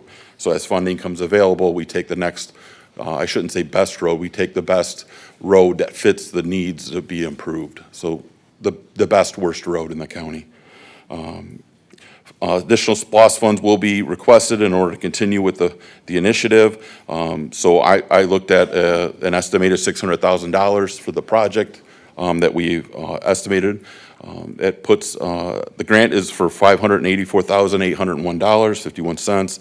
So that puts us at bringing $15,198.49 out of our SPLOST road improvement fund. So again, looking to consider the approval for the recommended road list to submit to GDOT. Thanks, Jared. I'll make a motion to approve. Second. Have a motion and a second. Any discussion? And so the only road on that list is Vicuna Road, correct?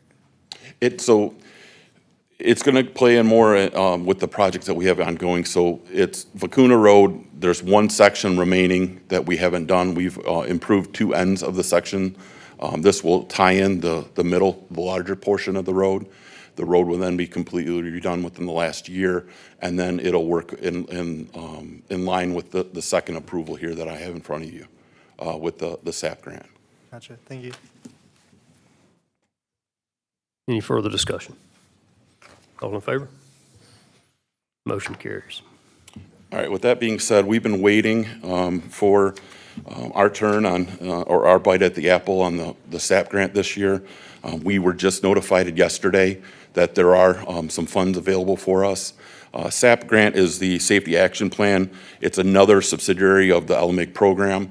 It focuses mainly on having low-cost, high-impact improvements to roads that have crash and safety issues. 2 of our roads that have some of the highest ratings are Refuge Road and Vicuna Road. So what we wanted to do was tie in preservation and restoration to those roads along with adding the safety improvements. So Refuge Road, Colerain were already two roads that were on our project list for need for restoration. Vicuna was a little lower on our list, but they were one of the higher ones for us to do safety improvements. So taking the combination of the two, Colerain doesn't have a lot of safety issues, but we can loop them in as well because we're already doing work on the road and it was valid on their list of a road that we could submit. So essentially, 2025 and 2026 LMIG and LRA funds were set aside specifically to restore Refuge Road, Vicuna Road, and Colerain. And so we're going to tie in while we're doing this work, we're going to tie in the safety improvements at the same time to get more bang for our buck and to get these roads back into compliance with safety standards. So long and short of it, we're looking at $338,423. There is a 30% match. So they're offering $256,030.75 in a grant. So that brings us at $82,392.25 that we'll be utilizing out of our SPLOST 9 Road Improvement Fund. And I'm here for any questions. I'll make a motion to approve the safety action plan as presented. Second.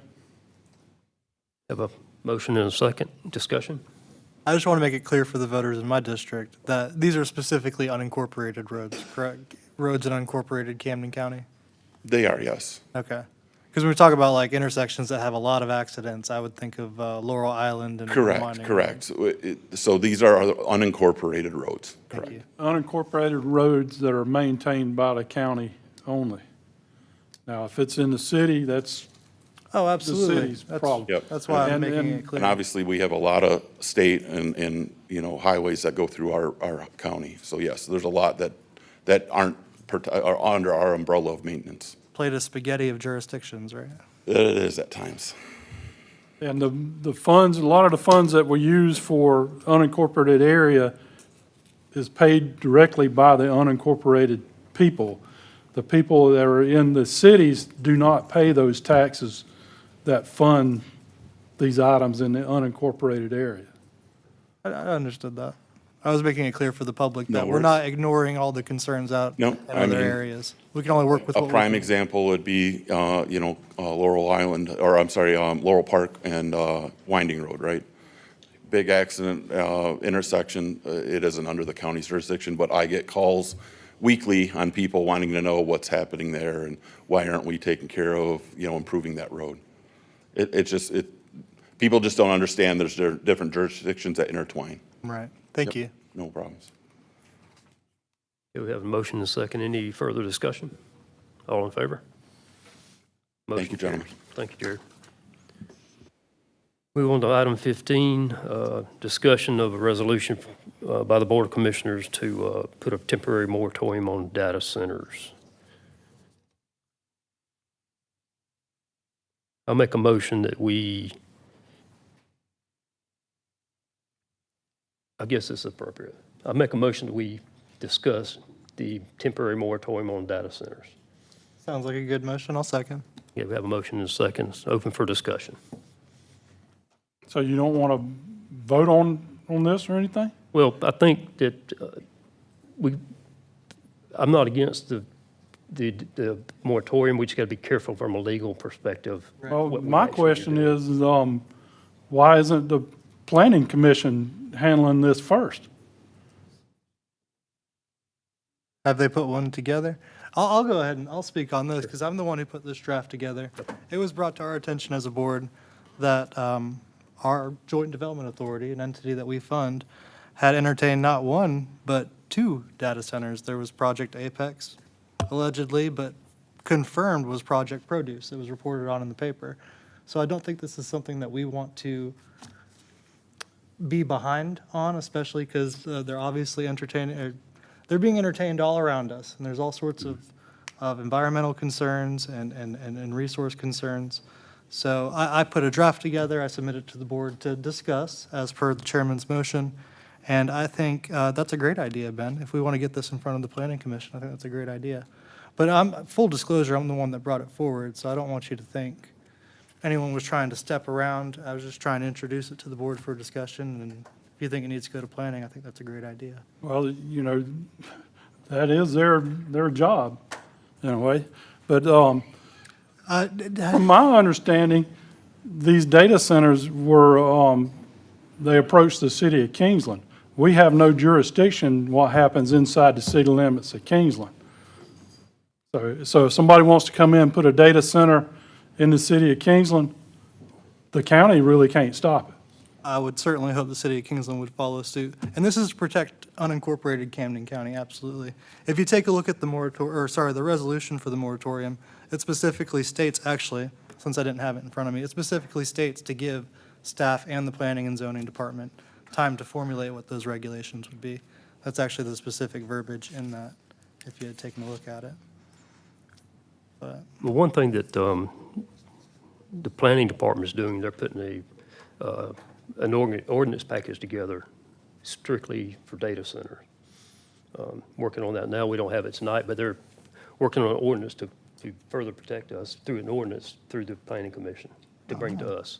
Well, all they got Again, to do is. I'm not against a moratorium at all. It's just we got to be careful how we step through this process. yeah, of course. And I probably wouldn't even have brought it if I had been made aware of that. I definitely think things like that should be communicated to Oh, yeah, all of us, absolutely. so we're not Yep. duplicating work either. Yeah, another thing is Georgia Power has offered to come down and do a work session with us to give us the pros and cons of a data center. Because they're the big power supplier, so they're deeply involved all over the state, and they've offered to come down and do a work session for us. And I think we ought to take them up on that. Yes. Yes, we should.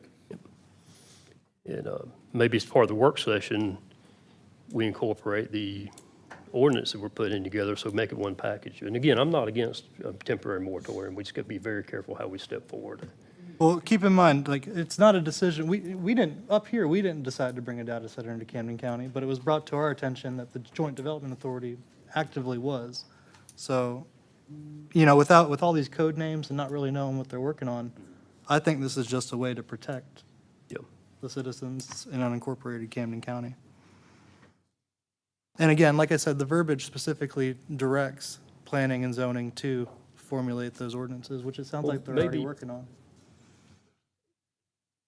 Maybe, this is not the motion, but maybe we table this till the next meeting, give Jackie a chance to look at the language. Is that fair? You got me, Jackie? I would like a little bit more time. I honestly have been a little busy with some of my other practice to get to reviewing that. It wasn't like, if we're looking to do this, if you'll direct it directly to me first, so I can get you some direction, be prepared for that sort of thing, it would make it a lot easier for me to give you better advice I can do on that. that. Yeah.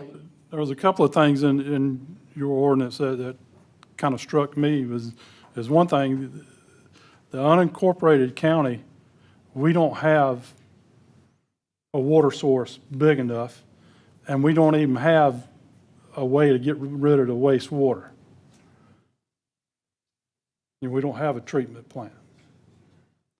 Now, there's other counties that have got ordinances. I took about 10 minutes today and found quite a few counties in Georgia that have ordinances on data centers.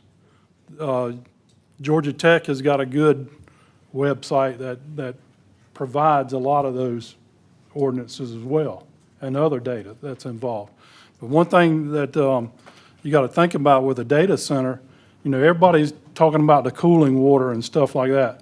You do a closed loop system where you reuse that water over and over, and then the only water you have to add is what would be called makeup water from evaporation from the cooling towers.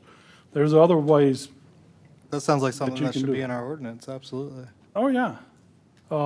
Another thing that, you know, we couldn't do it here because our wastewater systems don't generate enough treated water to be used in a cooling system like that. But somebody like Jacksonville that has a lot of wastewater that's been treated, they could potentially use that water to cool the equipment, then discharge the water wherever they need to discharge it. So there's a lot of stuff that needs to be worked out on a data center. But one thing about a data center is if it comes in and we get a data center, that would probably lower everybody's taxes. Now, everybody's thinking about, property taxes, but it's the taxes on the equipment that is changed on a regular basis inside that data center. That's where the money is. I'm certainly not an expert on the money. I am more concerned about our utilities and our natural resources, for sure. Well, yeah. What uses more water, a paper mill or a data center? Well, we don't have a paper mill. We don't have a paper mill anymore. I'm wondering who owns the water rights to all those wells that Gilman had. That's a good question. That's a lot of water that could be permitted for some kind of use. Are you saying we're going to potentially get a data center there? No. Well, and that's, again, and that'd be on the city of St. Mary's, but for unincorporated Camden County, I do want to see us take some measures. Again, I don't want to be on the back end of it, which it seems like we already are, when we're, it's being told to us by a citizen I don't know if you knew about Project Apex, but when it's being told to us by the public, things that we're unaware of that could potentially harm this area, I think it's better for us to get out in front of it with the moratorium. So that way, we're saying no more until the Planning and Zoning Department, which you said is actively working on this now, can get those regulations in front of us for us to adopt. A moratorium simply says, stop, no more. Well, we need to understand the moratorium. It doesn't exclude a property owner from entertaining a data center. We just can't do anything from an approval process inside the county under a moratorium. We don't have an approval process for Not a yet. data center, right? That's the point, is, Right. so, I guess I'll change my motion to, Table it so that Ms. Jackie can, Ms. Fortier can go over it, but, I'll revise my motion to table the temporary moratorium on data centers until the county attorney has an opportunity to review the language. and I'll second that And at motion. the same time, The language on the Let's- moratorium. on the moratorium, and at the same time, let's get Georgia Power down here for a work session. Now, I don't know how the timing's going to work, but I'll make that part of the motion. Well, if it can be a public work session. Yeah, absolutely, for sure. Perfect. Yeah.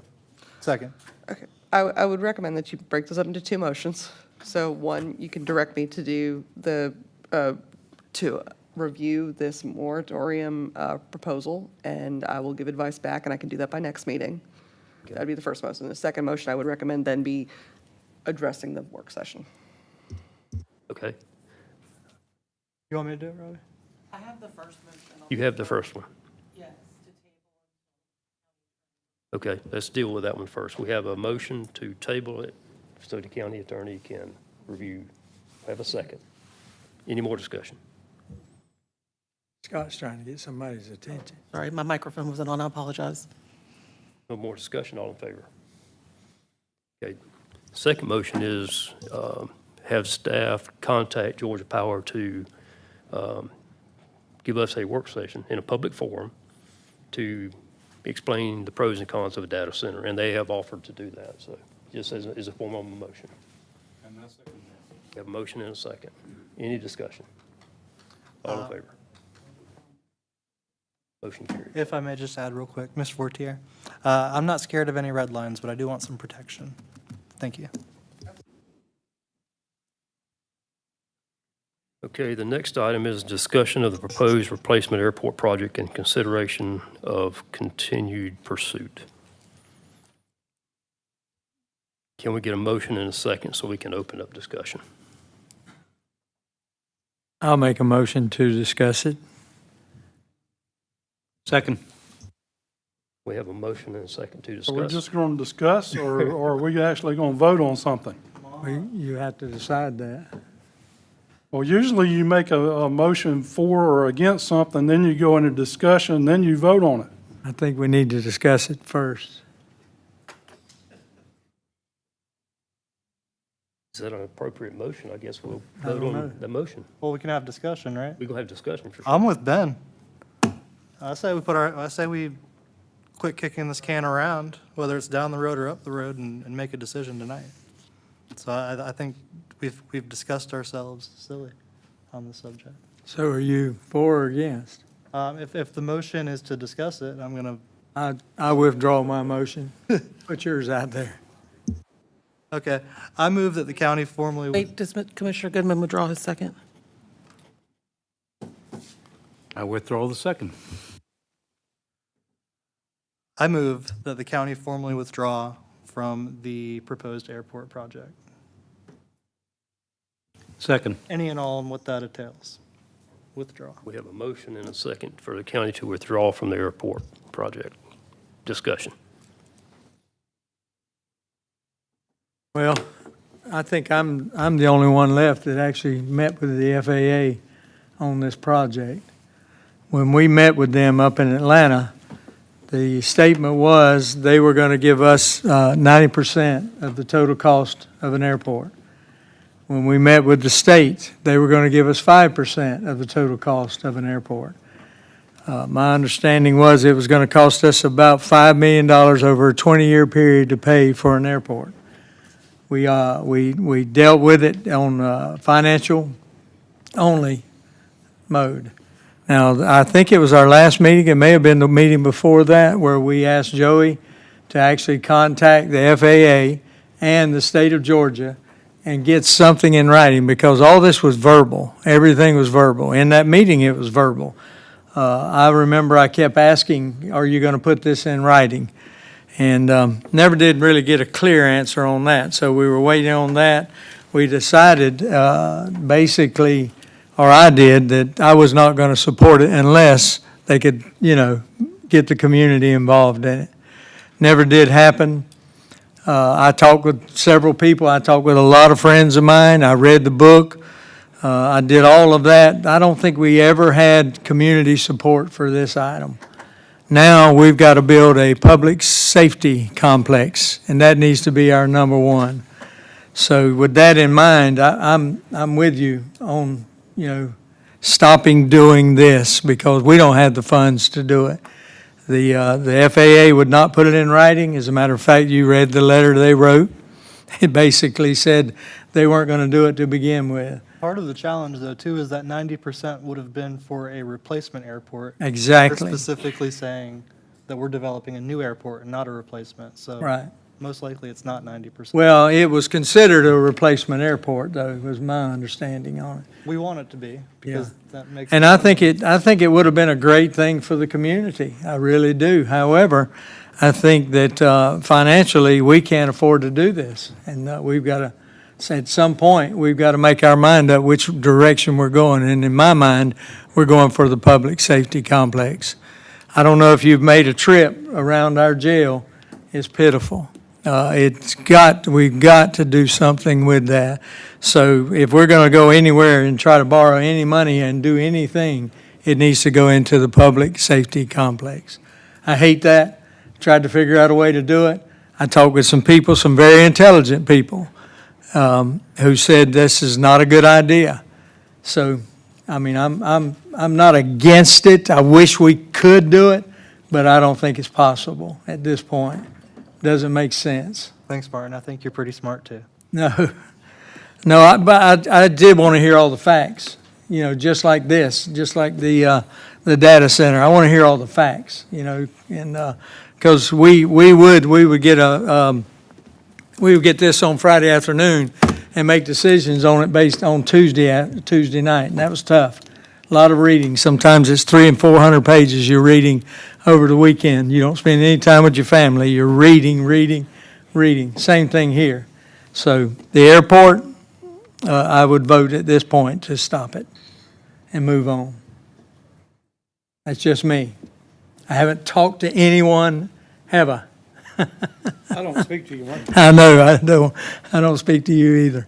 But this is what's in front of us. So we have to make that decision, hard decision. Do you want to offer anything, Bill?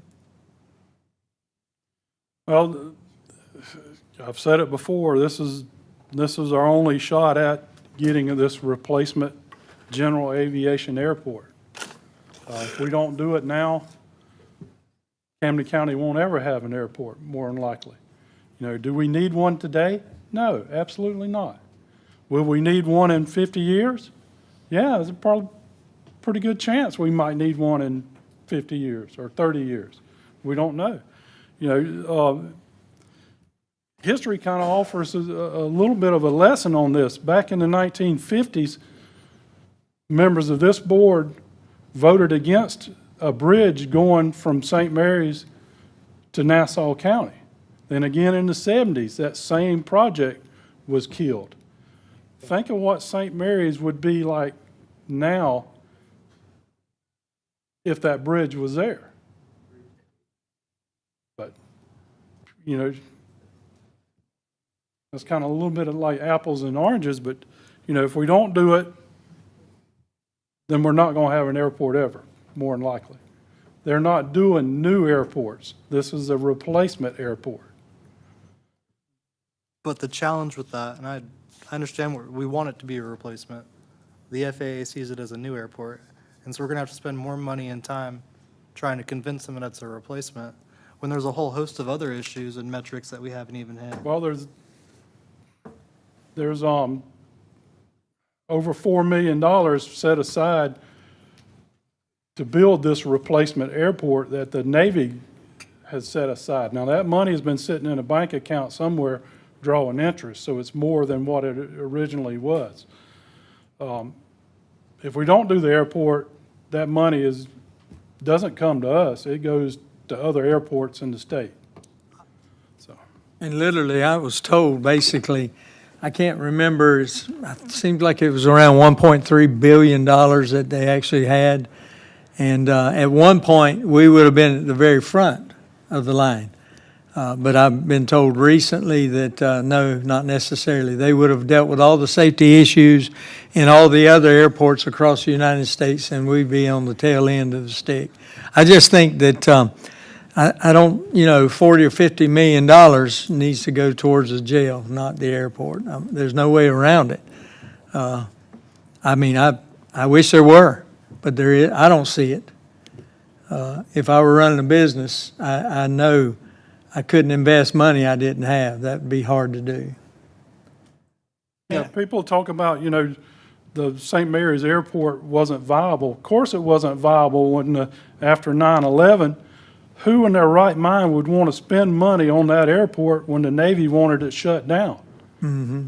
Now, if the Navy wouldn't have shut down or had it shut down, that airport would be a good asset for Camden County. We used it.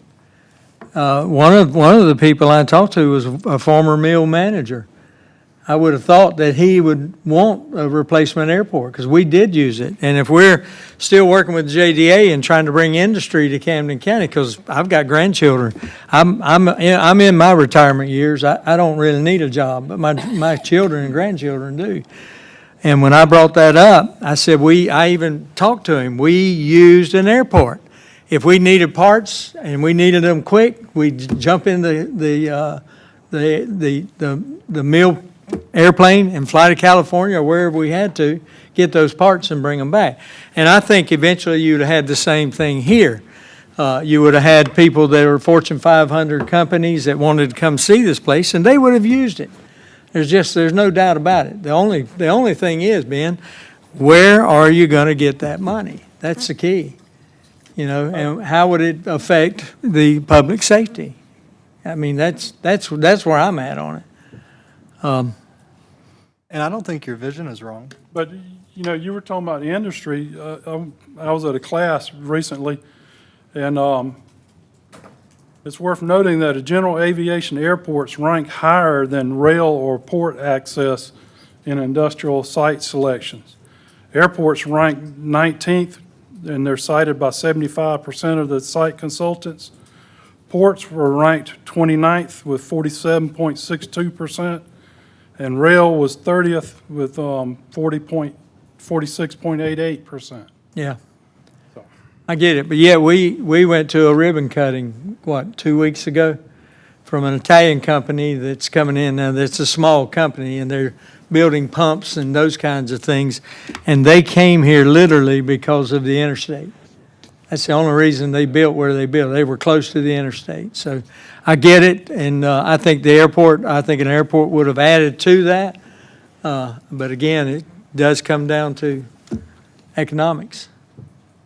I get it. Yeah. I would like to say too, though, in speaking to Representative Sains about this particular issue with the airport. Can you get a little closer? I haven't heard a word you said all night, hardly. Thank you. Sorry about that, yeah. Thank you. In talking with Representative Sains, and I don't want to speak for him in any way, but in relation to this exact issue, he doesn't want to see us lose that transportation money either.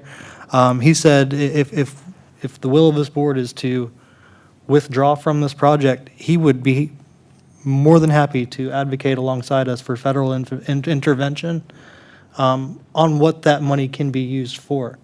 Now, obviously, that's not a guarantee, but if an airport isn't in the cards, I don't think it's right that Camden County should lose that money, especially because it was given to us in trade for closing the airport. They did shut our airport But down. it was Right. given to help pay for a replacement airport. If we don't have a replacement airport, they're going to take that money and use it somewhere else. If And we they decide pretty to much not said move, that. yeah, if we decide not to move forward with a replacement airport, And the weird my part about understanding this to is me, that we can advocate to have that money used for other transportation infrastructure within Camden County. So, Well, you can well, I try. hope you're right. Yeah, you definitely won't get it if you don't ask. it's election season, it's the best time to ask. Yeah. I hope that's not the reason. But that's where I'm at on it, so I had to share that. We have a motion and a second. Any further discussion? Would you restate the motions because we've. Yes. All discussion, please.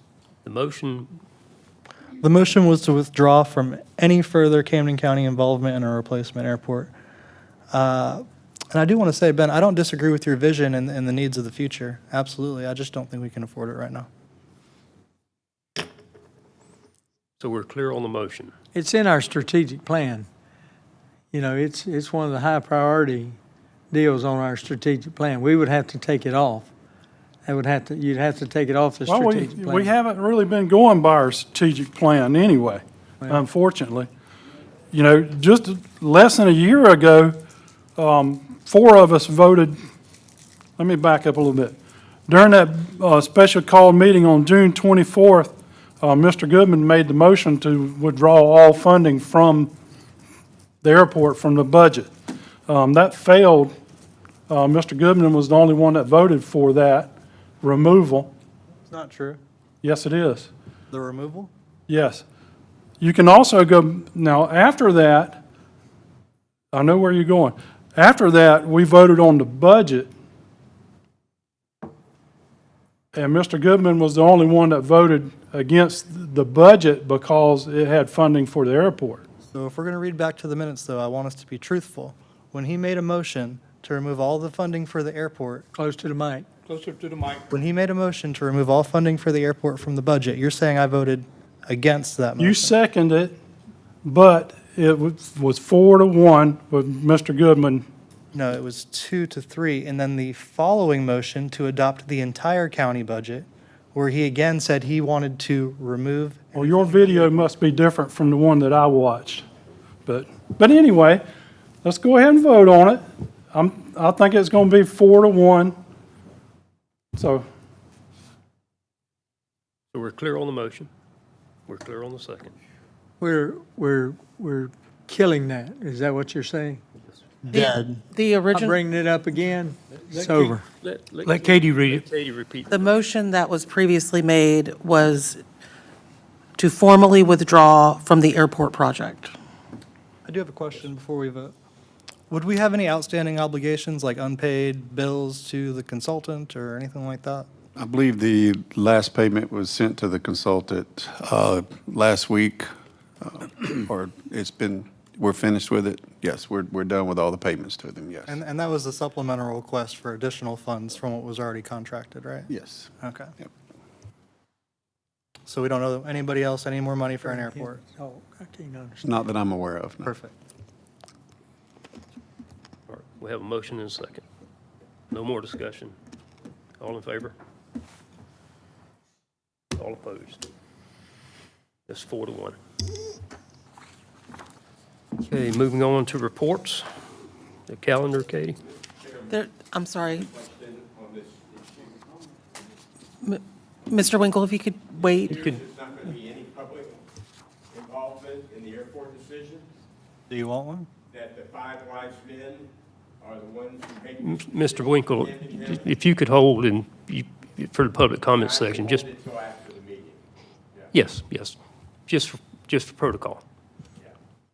So, calendar, Katie? There's no changes to the calendar at this time, but Mr. Winkle, if you'd like to make a public comment, that'll be coming up in just a moment. Yes. Joey? Thank you, Chairman. First, I'd like to begin by sharing a few important staff updates that we have made recently. First would be our promotion to Cassie Turpin as our interim planning and development director. So I definitely haven't had time to formally announce her, but I really appreciate all that she's done for us. She will also continue, yes, well-deserved. She will also continue to work in the floodplain management area while she's doing the interim. So like I said, I really appreciate everything Cassie's done for us.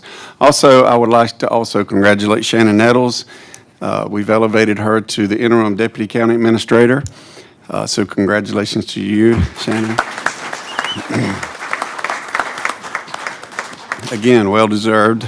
During Shannon's absence in elections, Rock Carter will be overseeing the elections department with the assistance of Dennis Irvin. So congratulations to them as well. And just know that each of our departments are being well taken care of and overseen by our great staff. I'd also like to announce we have hired a new CFO. So I'd ask Lisa Lynch would stand. And please join me in congratulating her and welcoming her as our new Chief Financial Officer. Lisa does bring an extensive government financial experience or finance experience with her, and we are excited that you've joined our team, so thank you very much, and we look forward to the journey ahead and all the challenges and things that we can overcome and together. That's important, together. Also, I would like for our community to know that I'm currently working on putting a schedule together to have more series of town hall meetings so you can hear from me and we can stay connected together. The sheriff has graciously invited me to participate in his upcoming town hall on April the 28th at the Resiliency Center in Kingsland at 135 Gross Road. So we do look forward to meeting with everybody, sharing comments and visions together. I strongly believe that moving forward together is listening to one another. I've always been a great listener. I think it's important that we do listen and understand one another. Very important in growing. It's vital that we bond together and bind together as a community. It's important that we learn from our past. Very important that we learn from our past and move forward together. That's the only way we can grow. We all know that, and we need to grow this community. We see our 5 commissioners binding together more and more, and listening to each other is very vital to me. I'm also excited to announce that we are starting our Citizens Academy this coming Thursday night. New directors, new people in places, new ideas. Very exciting. I can tell you it's very exciting time. So I'm excited to see the new participants, the new ideas, and hearing each other. So new things and new ideas are coming about. Very exciting things happening in the county in terms of growing together. I cannot stress that enough, that it's very important that we listen to one another and we bind together and move forward together. We are one. That's the only way we're going to grow this community, is we listen to one another and grow. So I know I keep repeating myself, but I feel, yes, you're right. I do apologize. Thank you, Chairman. Mr. Chairman, I'd like to respond to something to Joey and the other interim people. The 5 of us up here are interim also, so you ain't got nothing on us. Thank you for what you're doing and stepping up to the plate. Thanks, Joey. Now we're going to move on to additional public comments. I do have a few people registered. You do? Yes, sir. Okay. Ms. Emily Floor.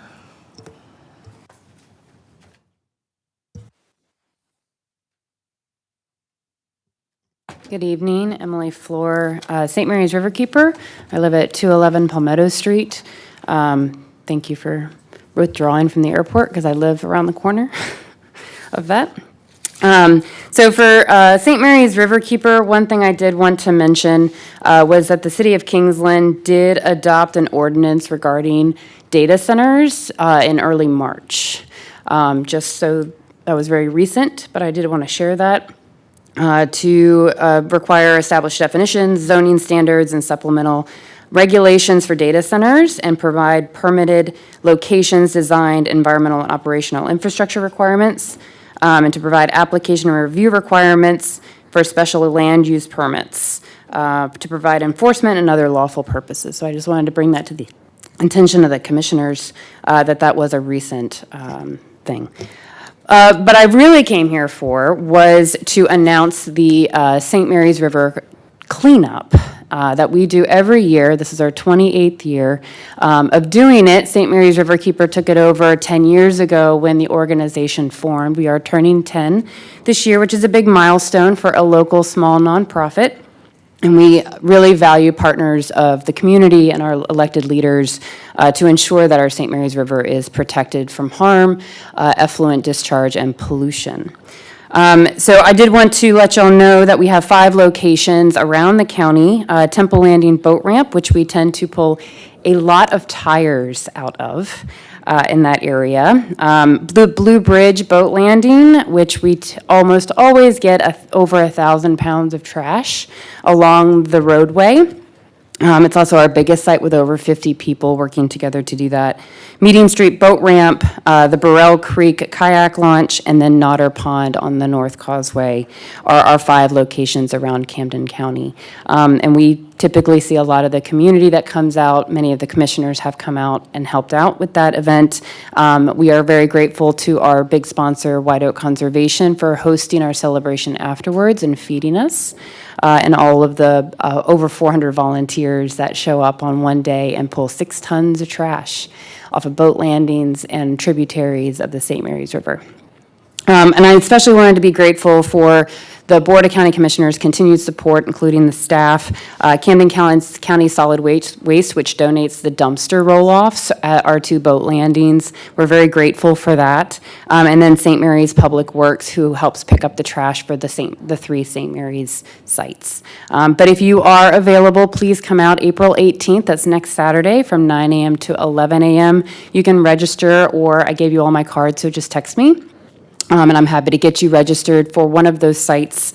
And we'd love to see y'all turn out and help support a clean river, and then come to White Oak afterwards for some hot dogs and hamburgers and celebrations, and hear all the crazy things that everyone around the watershed has pulled out of the river.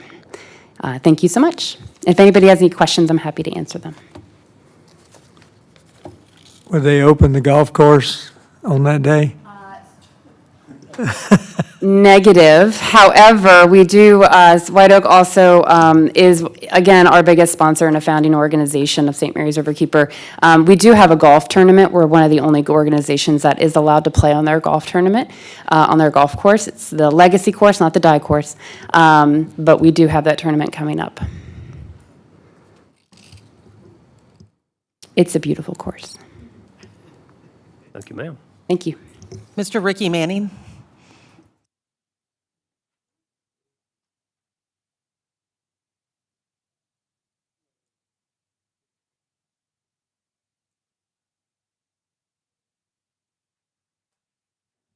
Rick Manning from Bullhead again. First of all, I just want to thank Joey and all y'all commissioners and everybody else for the town halls, sheriff. That's a good idea. We've been after it for a while. I'm glad to see it coming, and yes, I'll be there. Anyways, on non-agenda items, have we already decided that we are going to proceed with the new jail complex without a vote? Because there are several cuts that can be made that we can move millions into the jail fund, public safety complex, whatever you want to call it. So I call it jail, simpler for me. We had one cut tonight. Let's move that money over there so that we can not borrow so much money and it doesn't cost us as much in the long run. We do know, everybody knows we need a safety complex. We put it off for 20 years now. It's time to move forward with it. Dropping that airport's a good start. We need more. All right, now, monetary gift policies with the county. I want to check with council on that. Vendors giving gifts to county employees without the knowledge of the board and approval of the board is a no-no. Yeah, I'm not mistaken, it's state law. I'm going to check with council on that because it's happening. Anyhow. All right, now again on county projects. We are making entirely too many mistakes. This is part of our town halls that needs to get going forward. We can all discuss things, and there's a lot of people out here with a lot of knowledge. We have people in the county with a lot of knowledge. We're not putting heads together. We're wasting money, piles of money. One of them is right out here at our new public works complex. Why in the world, whoever back when decided that's where we wanted to put a public works complex on top of a swamp and haul in 10 million loads of dirt and have to compact it? I don't know. I pity for poor Jared having to deal with that. That's a pile of money being wasted. We could have purchased high land somewhere a lot cheaper. We're not thinking ahead of time and what the consequences are of our actions. And this is why we're wasting so much money. We don't have this public safety complex. Folks, let's do better. We're trying to do better. I see us moving forward and discussing things, and that's a good thing. Thank you for your time. Anybody else? Yes, ma'am.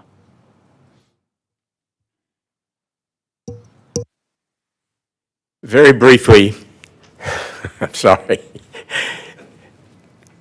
It would make everyone who is a constituent and a voter in Camden County feel much better about our local government if we knew that once the commissioners were presented with new facts that were contrary to the old information that was obsolete that they had made a prior decision about, that they would consider changing their mind.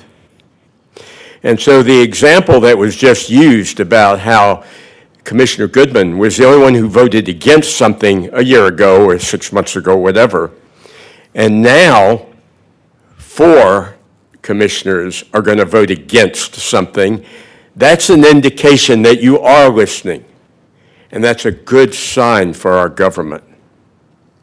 Staff has demonstrated that we are getting better performance than we got in the past. Communication at the highest levels is the problem. And so when I made this statement that y'all are the 5 wise men, that's exactly what that conversation sounded like. Y'all are just discussing among yourselves stuff that could be easily disproved in black and white. Facts. I pointed one of them out earlier to try to make it easy for you. Insurance for the airport, for the personnel. The quote that you mentioned tonight for the value or the cost of the airport, that's from 2022.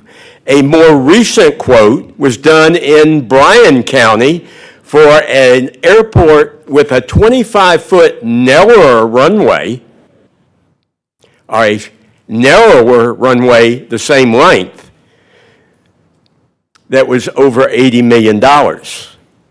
And so when you're quoting 40 or 44, you are way out of whack, because the quote that they got was for a similar airport without hangars and without a control tower.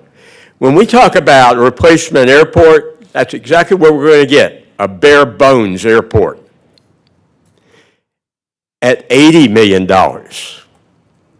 But worse than that, is that no one in this room that's a matter of the public has any idea where you're going to drop that airport. Is it going to be convenient to the people who might wish to use the airport that are in business on Kings Bay? Why is it still a secret after 20 years? And so the point is if you can't be honest with us, the taxpayers, who are going to have to pay for that airport for 10 years to the tune of $5 or $10 or $15 million, you don't have any idea. And I know you don't have any idea because I know the numbers. If that's the situation we're in, you cannot move forward. And so you've done the right thing. There's no reason to hem and haw. It really is black and white. And you don't have to be wise men. You just have to be good observers. There's a lot of things in Camden County like that.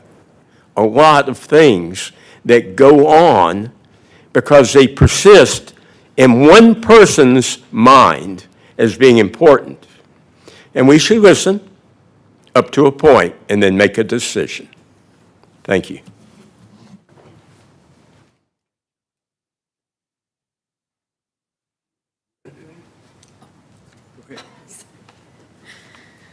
Hi, my name is Carly Simeone. You guys might remember me a few months ago. I came up here with Judge Kelly as a success story from drug court.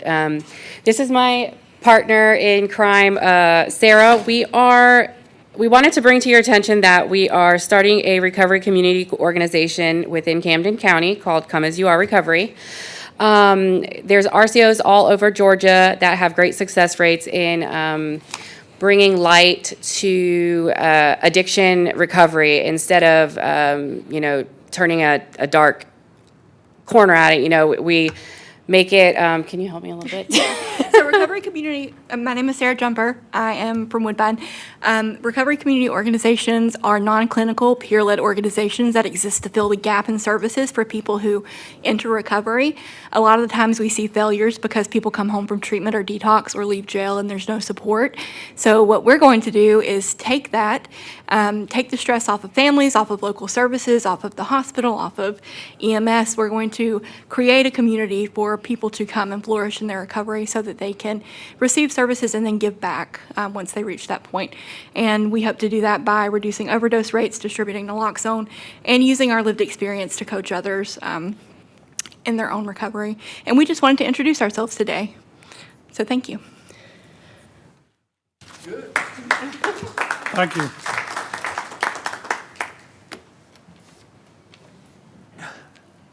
Anybody else?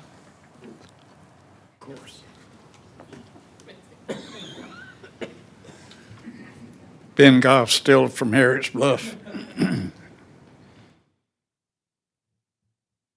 Been a lot of conversation about the public safety complex. And I absolutely, totally agree after a tour of the jail myself. I wasn't locked in. There is definite need for, I wouldn't even call it a replacement. There's definite need for a new look at a safety complex, which includes the 911 and a couple other buildings. But I also want to make a point that that current jail is a county asset. It's a public asset. It belongs to us. And it's a crying shame as to what we've allowed to happen to that building, to that asset. And it needs to be fixed.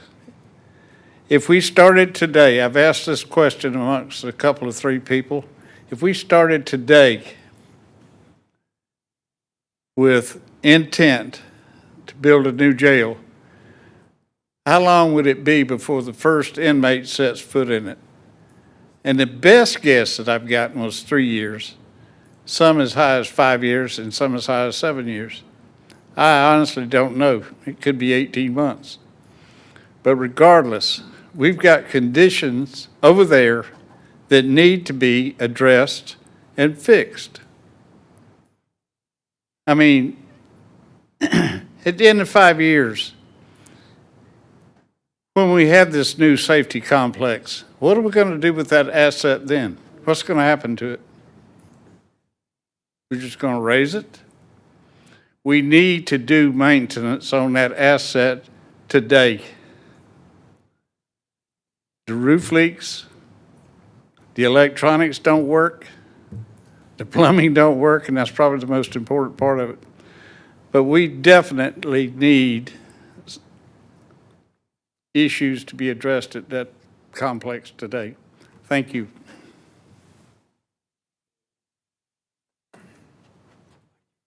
Anybody else?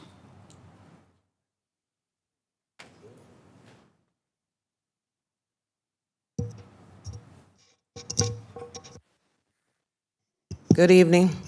My name is Janie Everett, and I live in Woodbine. And I need the county commissioner's help. We have House Resolution 6559 that's on the floor of Congress now. And we only have 3 co-sponsors. We need to get up to 290 to get this thing for a vote. So I'm asking the county commissioners to reach out to the 14 members of Congress from the state of Georgia and ask them to support the bill. Because right now, we only have 3 of the 14 that's with it. We reached out to the 100 veterans in Congress to get their support. So it's like we're fighting it from the grassroots and with veterans groups. We have some veterans and citizens in Tennessee, Virginia, and South Carolina that are also writing letters. We asked Stephen Sants and Mike Hodges to write letters. We really need the state of Georgia to stand up, at least the 14. Thank you.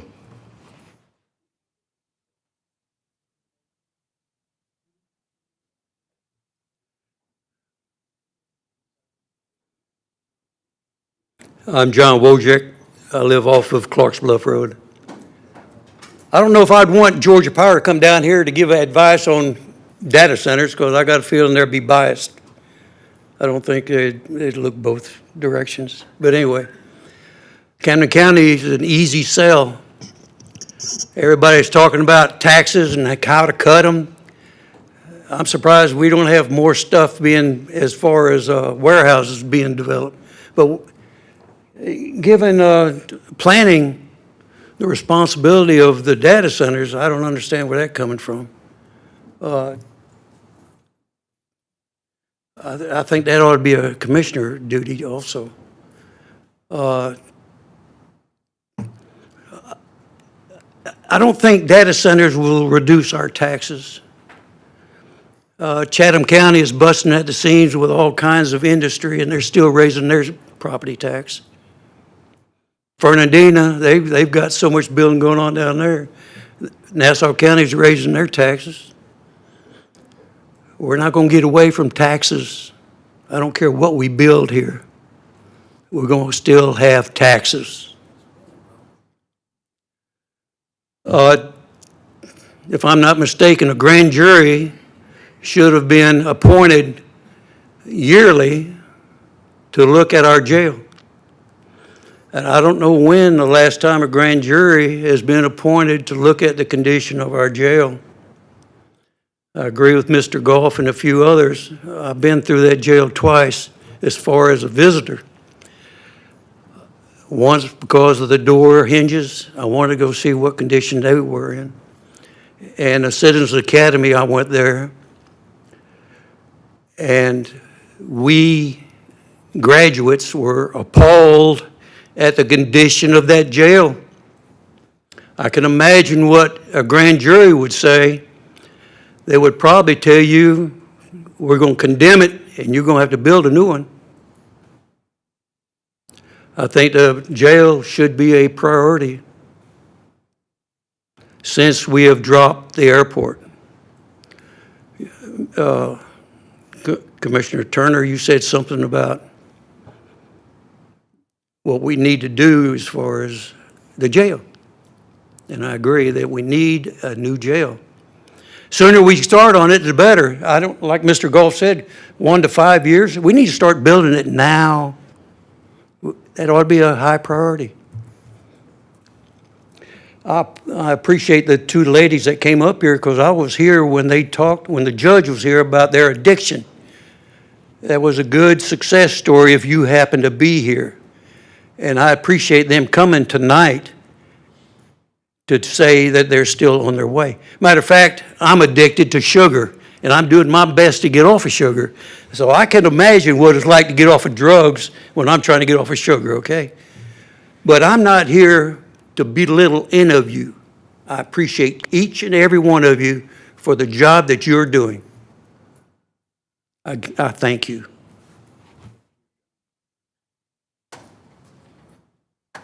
Anybody else? Mr. Chairman, can I make a point of inquiry real quick? Sure. Mr. Wojak brought up not being able to escape taxes, and that brings up a really good point. Are we going to do a budget? Louder. Are we going to do a budget committee? I just know last year they met throughout the month of April, and we're in April now. I haven't gotten any. No, we're not doing a budget committee.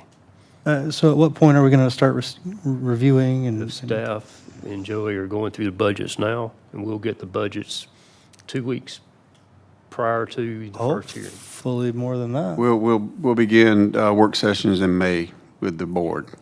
But I'm saying we'll get the information a Yes, couple you'll of weeks get, prior to the yes, work absolutely. session. You'll get the information way ahead of time. That's Yes. right. So we'll start doing a deep dive in May. Oh, absolutely. Yes. Cool. Thank you.